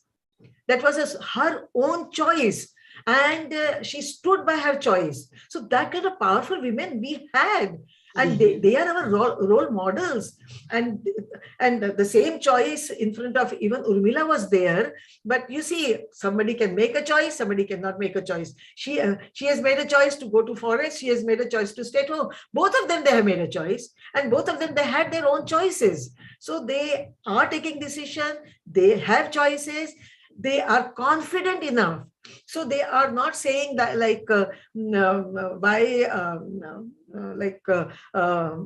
why I'm a pregnant, or I need my child is under 3, how can I go for separation or divorce? And in this state, she's not talking about anything. She has not even declared, she was knowing the same day that she's pregnant, but she has to leave the palace. She left the palace, and then also her communication skill was so strong. Whatever she wanted to say, she has said exactly without any mixing words.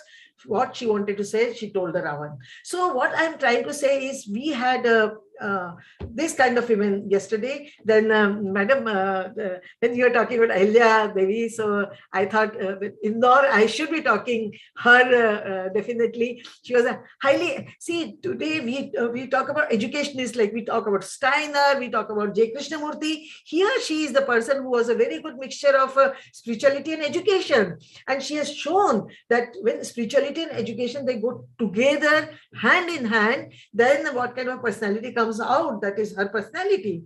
So she's the one who always thought out of box, and she became a commerce minister, as Madam has rightly talked about her.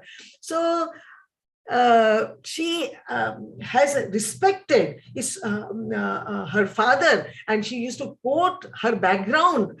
So she had a pride of her background from which she has come to the palace. So she has not undermined from where she has come. So that kind of confidence she had about her lineage also, and she had a good judgment, because later on she has taken very strong judgment when she became a queen. So this kind of 17th century.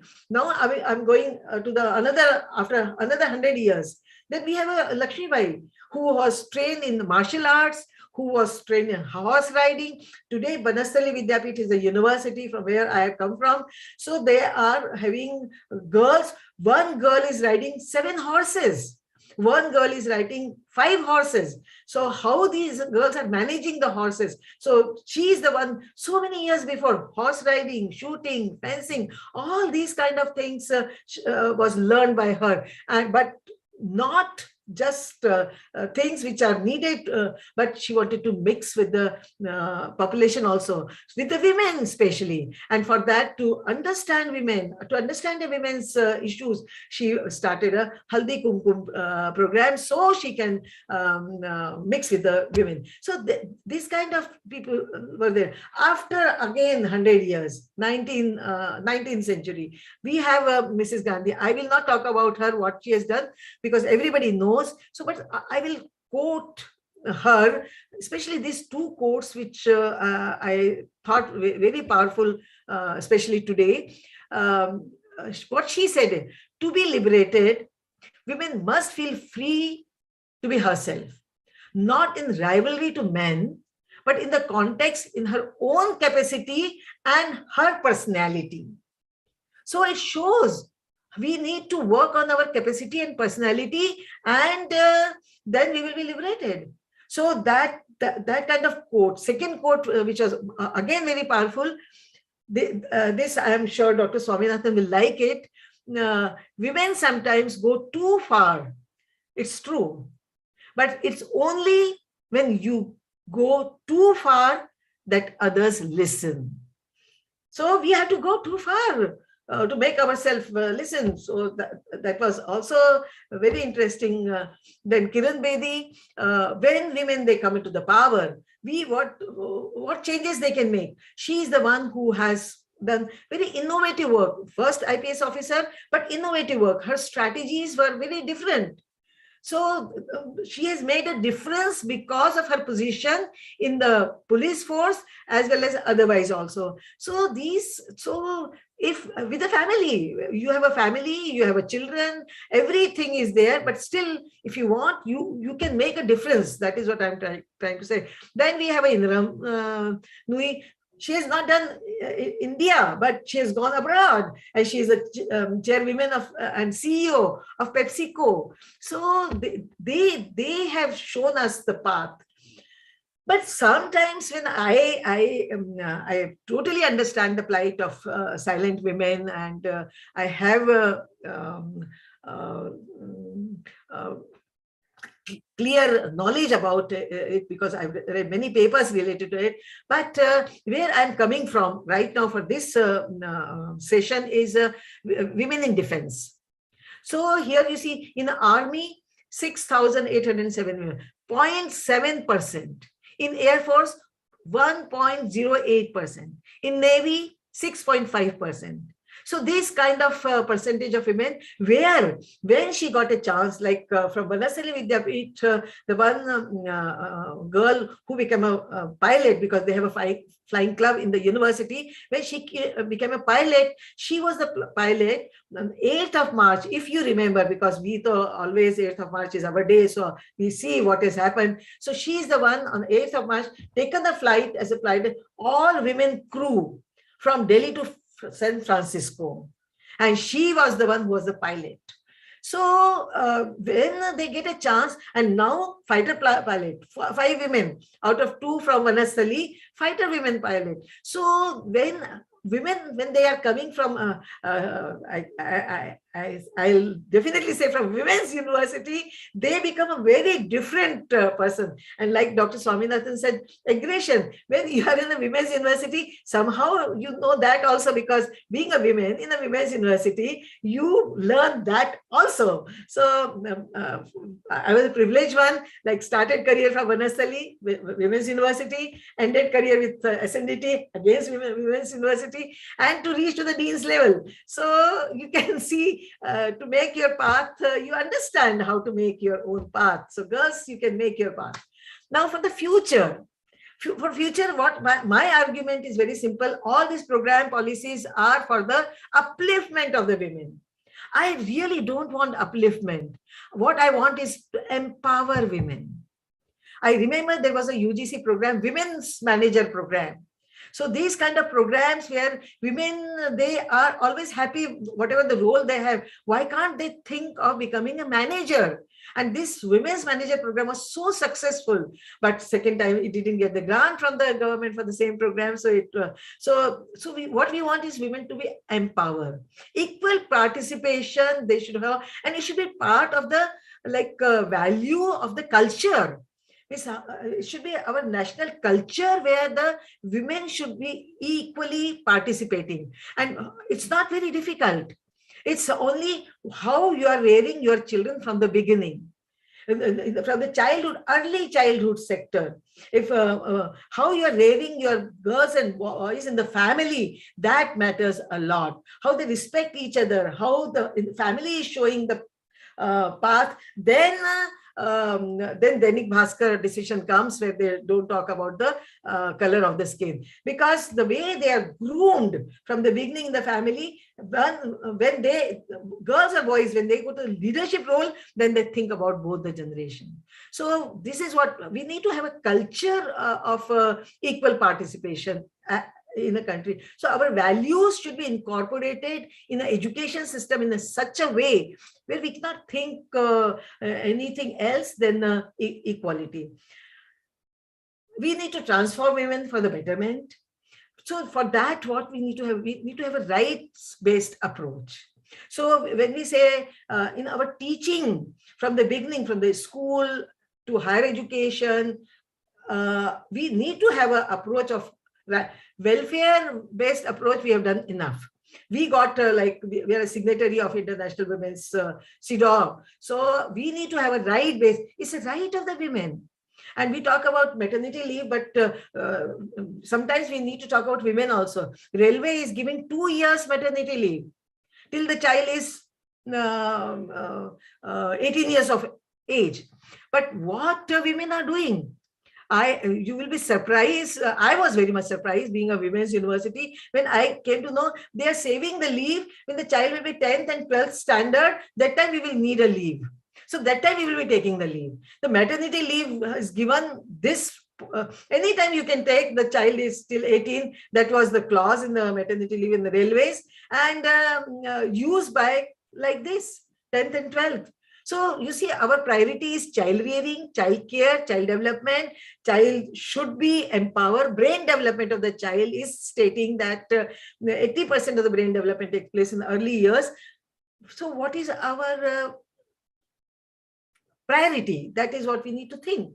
So for that, I personally feel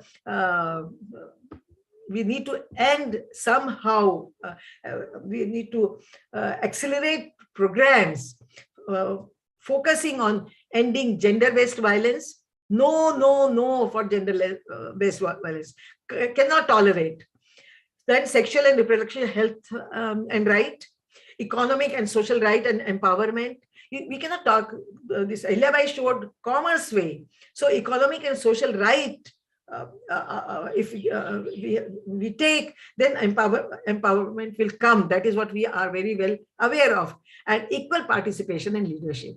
So it's not like we are very happy that Women's University, our Vice Chancellor is always women, and under women's leadership, the university progress a lot. All these things are in place, right?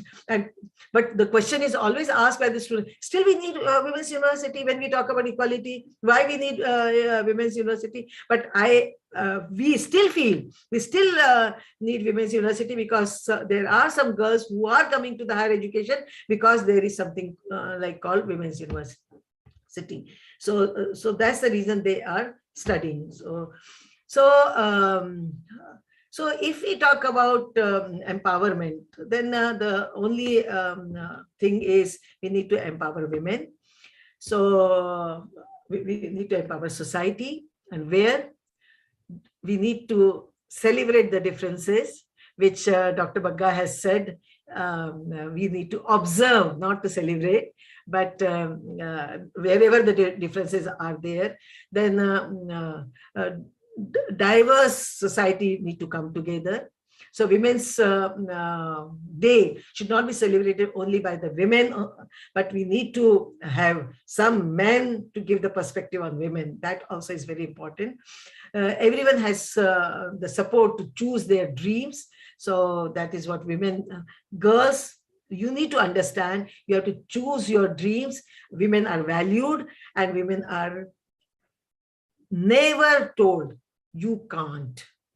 And with this, I'm just ending my presentation by a small thing which I want to say.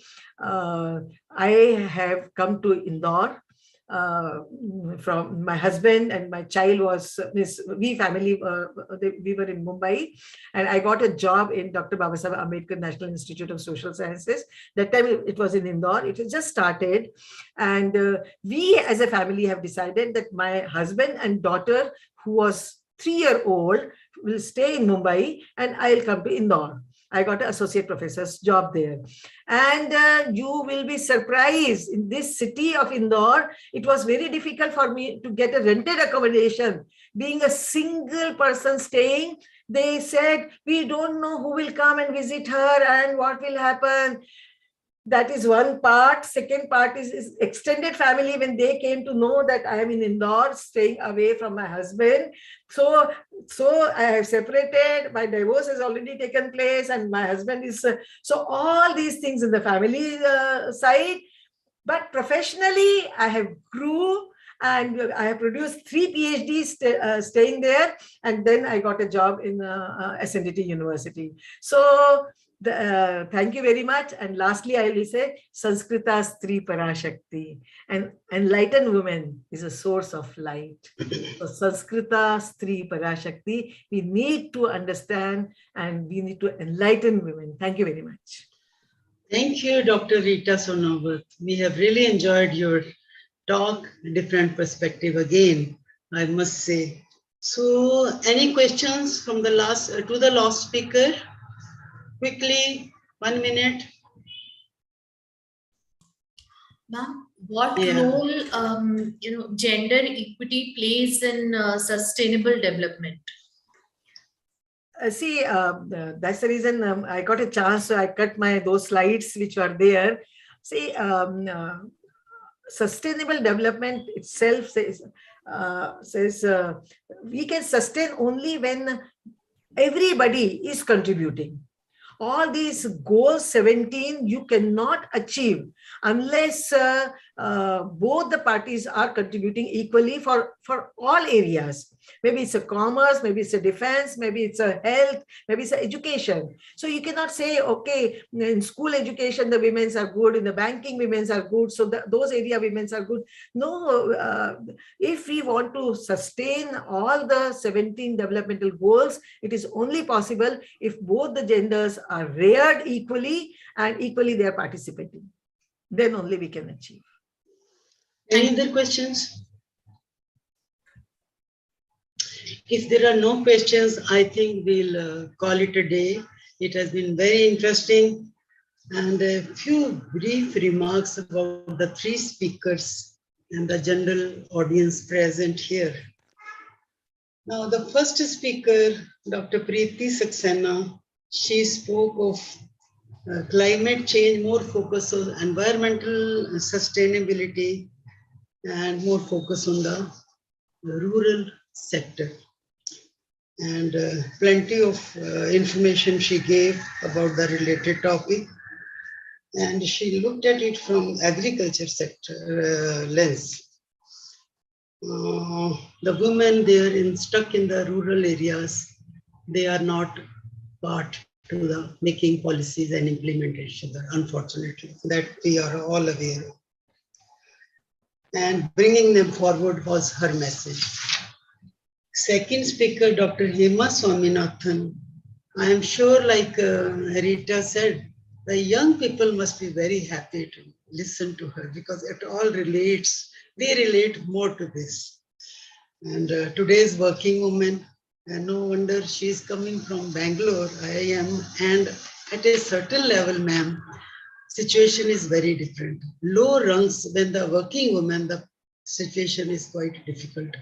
Lower rungs, I would say lower position in any organization, whether starting from clerical staff, I am not going to the labor and all that, but as you go higher, you have certain control, you are in a certain position, but younger age, it is not easy. And I will come to that again. And she has spoken of the progress made by India, and she was given a very good reference of a book by Priyas. And what I liked most was about the hybrid workplaces in the COVID situation, mother, child, and working men at home. So this is something, people are tired now. Dr. Rita Sunawat, she has spoken a lot about the women achievers in the past, since 300 years back if we go. And my concern has been, she said only when you bring the sex ratio, and even she had mentioned, I think somebody else had mentioned, sex ratio at birth, you see. If you see Vimaru state, all of you are aware of Vimaru states. For students' sake, Vimaru states are the Bihar, Madhya Pradesh, Rajasthan, and UP.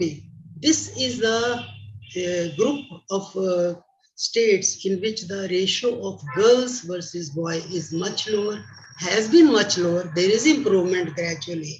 But the thing is, they do these girls go because women have double X chromosome, sex chromosome. Men have X and Y. There are, by and large, all hospital records, you see there are more girls born. I remember an incident, one of the maids helping with me many years ago. She said, your daughter, I asked her, your daughter was not well and 2 days you have not come for work. It's okay, but how is she? कहती मैंने छोड़ दिया वैसे ही है, मर जाएगी तो मरने दो ना, 2 और हैं. You see, this is the value of a girl child even today. So city like Bombay and Bangalore and Delhi and these places, it's different. Even today, when I came to Pune, I had an anthropological survey of India project on people of India, on which basis at that time caste analysis happened. Because I had no job, I just was given this assignment by ASI. I took it up and I went and interviewed affluent women who were from very secure, reasonably well educated, but not working when in well-established business. And I was shocked to hear their views about whether it is witchcraft and whether it is this thing. So life and Pune is a modern city. Somebody made a comment. You see, supposed to be modern city. It is all around us to see and feel also from our day-to-day living. Now, without saying much, she has beautifully, Swaminathan had put beautifully the working woman's situation. And I have already made a point at the difference in the level where you are working. Because reaching a reasonably good level, it protects you in many ways. I am sure many women, they have day-to-day kind of aggressions, whether it is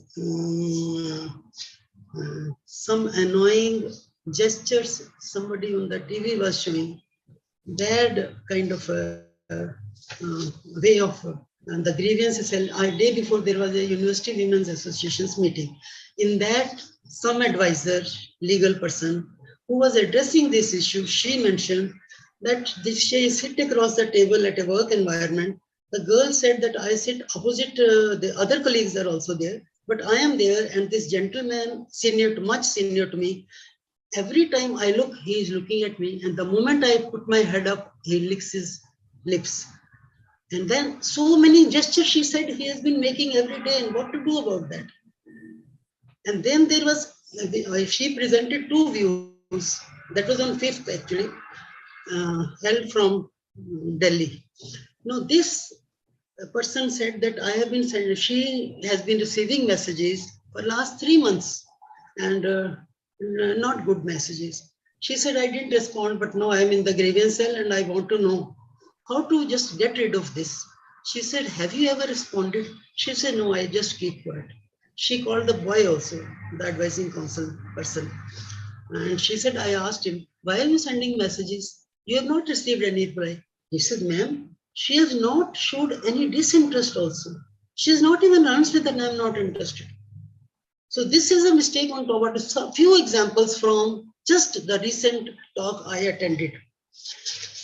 And now, we all know, somebody has mentioned pregnancy, women's roles at home. And I remember one of my friends in Women's Center, she was a director in Himachal, Summerhill University, she invited me. She said, but Amrita, the talk is going, the seminar is on working women. I said, so what? Working women and child care and elder care at home. I will only speak on this. Half a minute it takes. Once you have thought over it.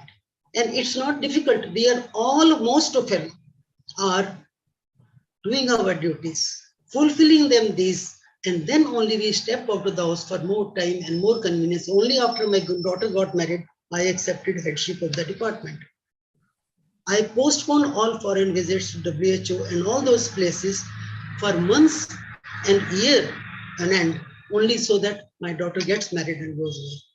After her, and all of us have gone through this. Whether it was her delivery, I had to request them not to give me headship. You see, women forego this, and some people cannot understand that. So these are everyday affairs with every woman. Each woman, let me tell you, can write a memoir on their experience. I'm talking of working and non-working women. But there is one thing, and somebody gave me a plaque when I finished my PhD. It read, behind every successful woman, there is a surprised husband. So when the women step out of the house, they are not aware of their potentialities.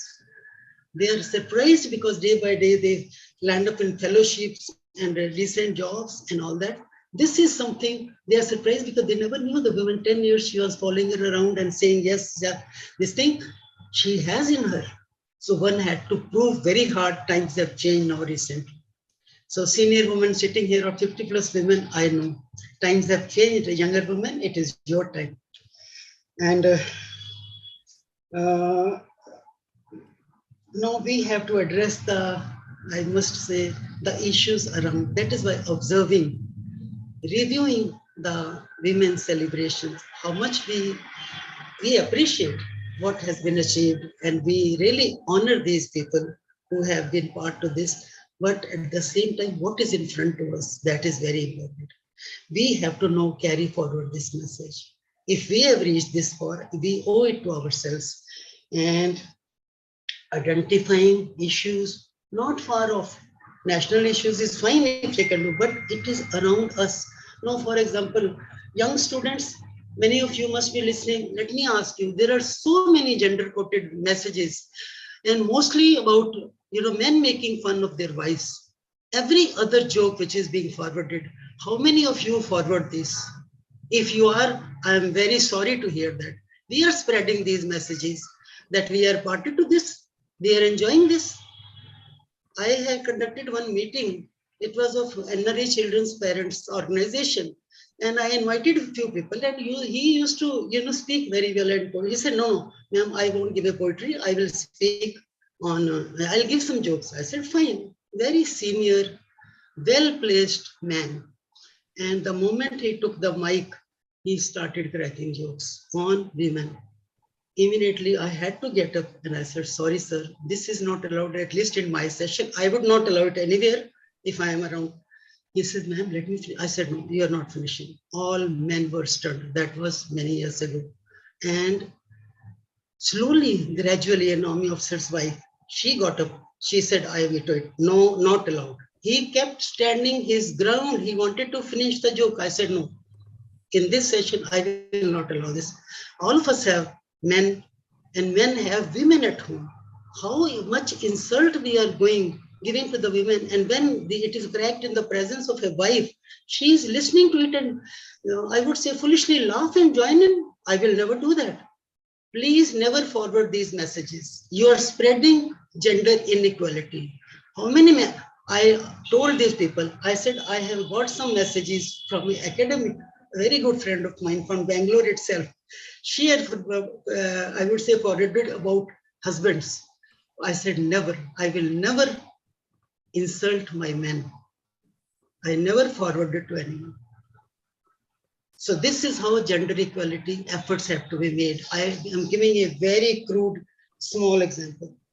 So choosing your actions depend upon environment around you. And collectively, breaking the bias about the girl-child fetal sex determination, even today they are busting the clinics, and dowry deaths, they have reduced. I have realized suddenly the acid throwing after the sale of acid, it's so difficult. Now also it's not difficult. Once again, it has opened up. So many attacks. There are changes. Gradually, we are seeing this.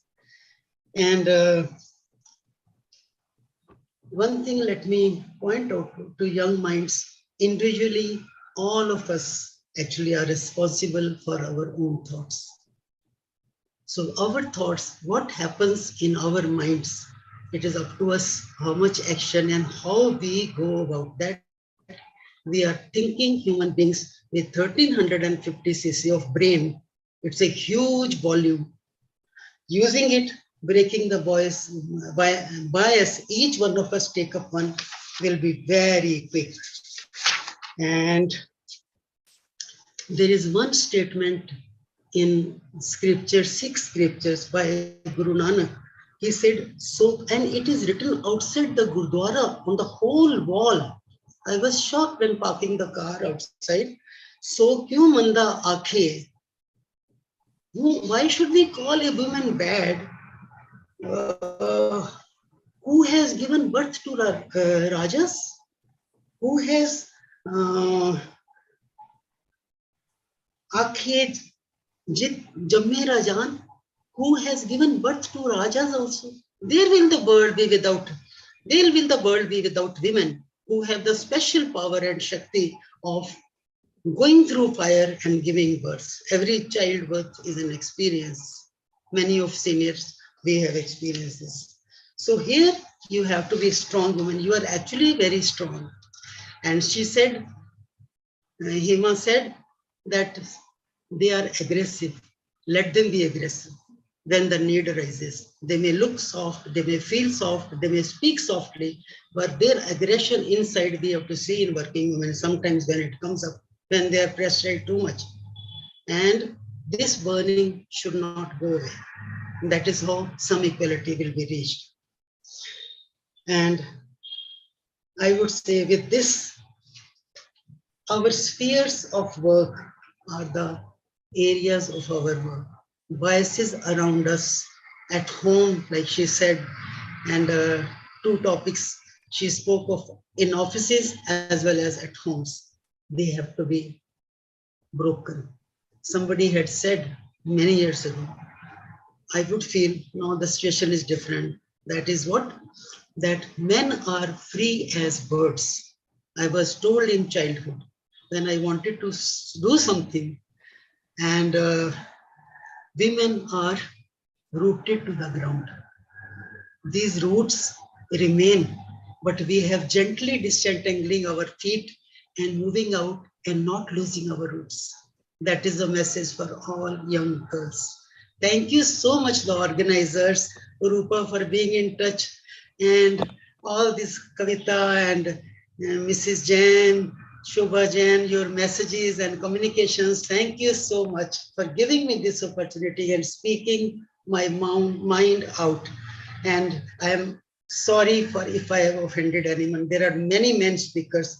I hope they have not left. Thank you so much.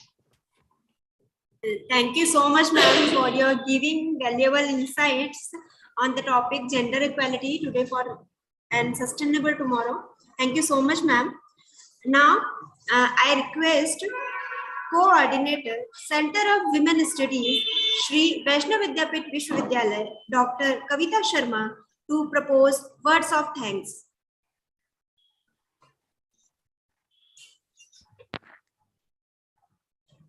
Ma'am, you are not audible.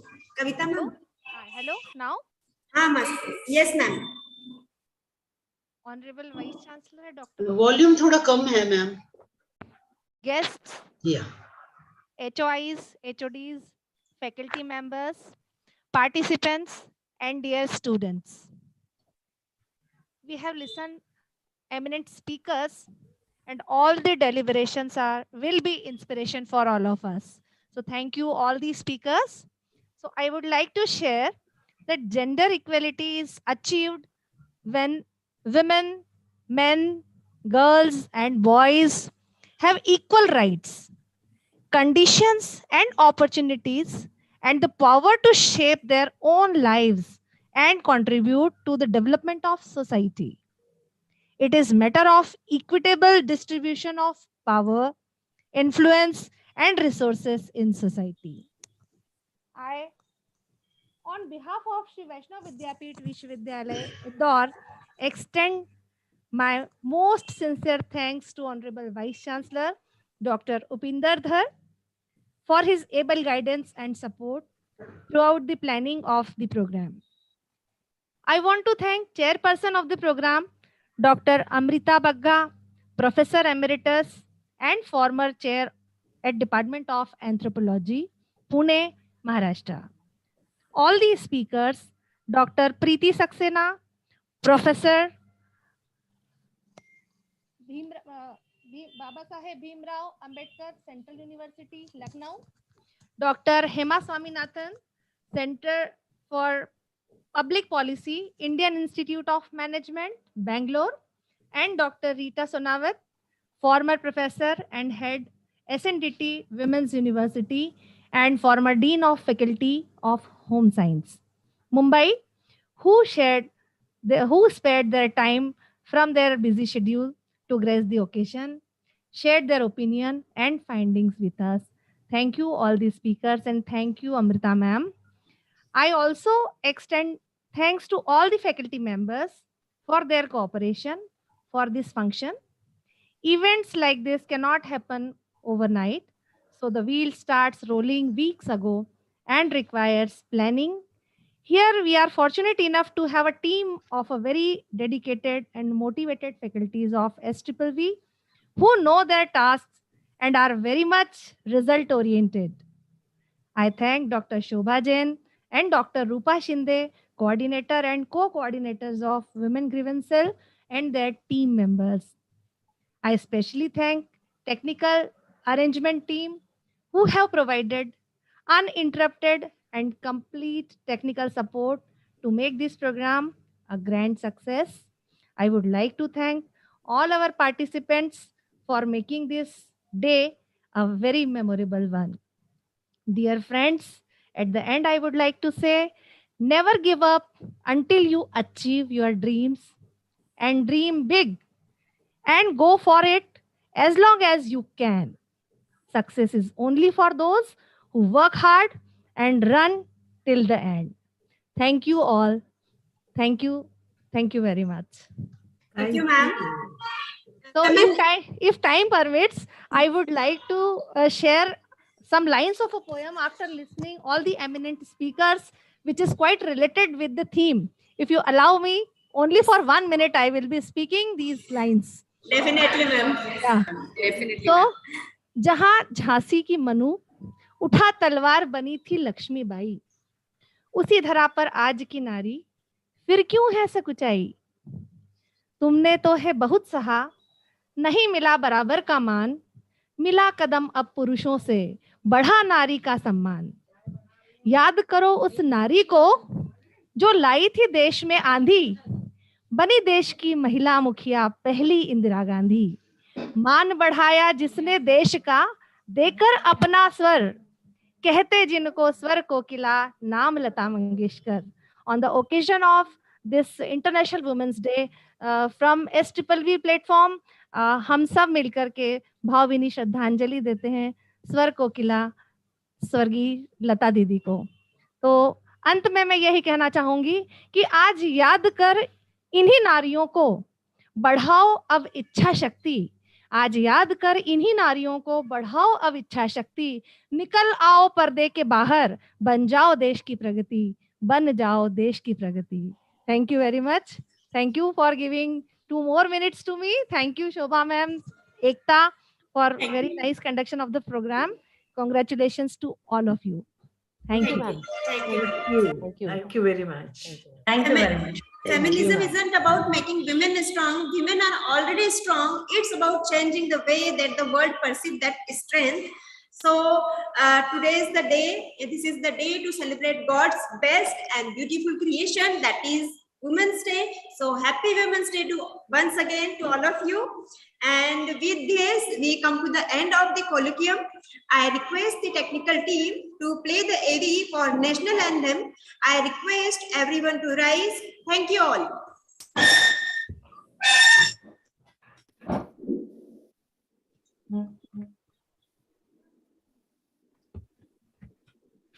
Jana Gana मन अधिनायक जय हे भारत भाग्य विधाता। पंजाब सिंध गुजरात मराठा द्राविड़ उत्कल बंगा। विंध्य हिमाचल यमुना गंगा उच्चल जलधि तरंगा। तव शुभ नामे जागे, तव शुभ आशीष मांगे। गाहे तव जय गाथा, जन गण मंगलदायक जय हे भारत भाग्य विधाता। जय हे जय हे जय हे जय जय जय जय हे।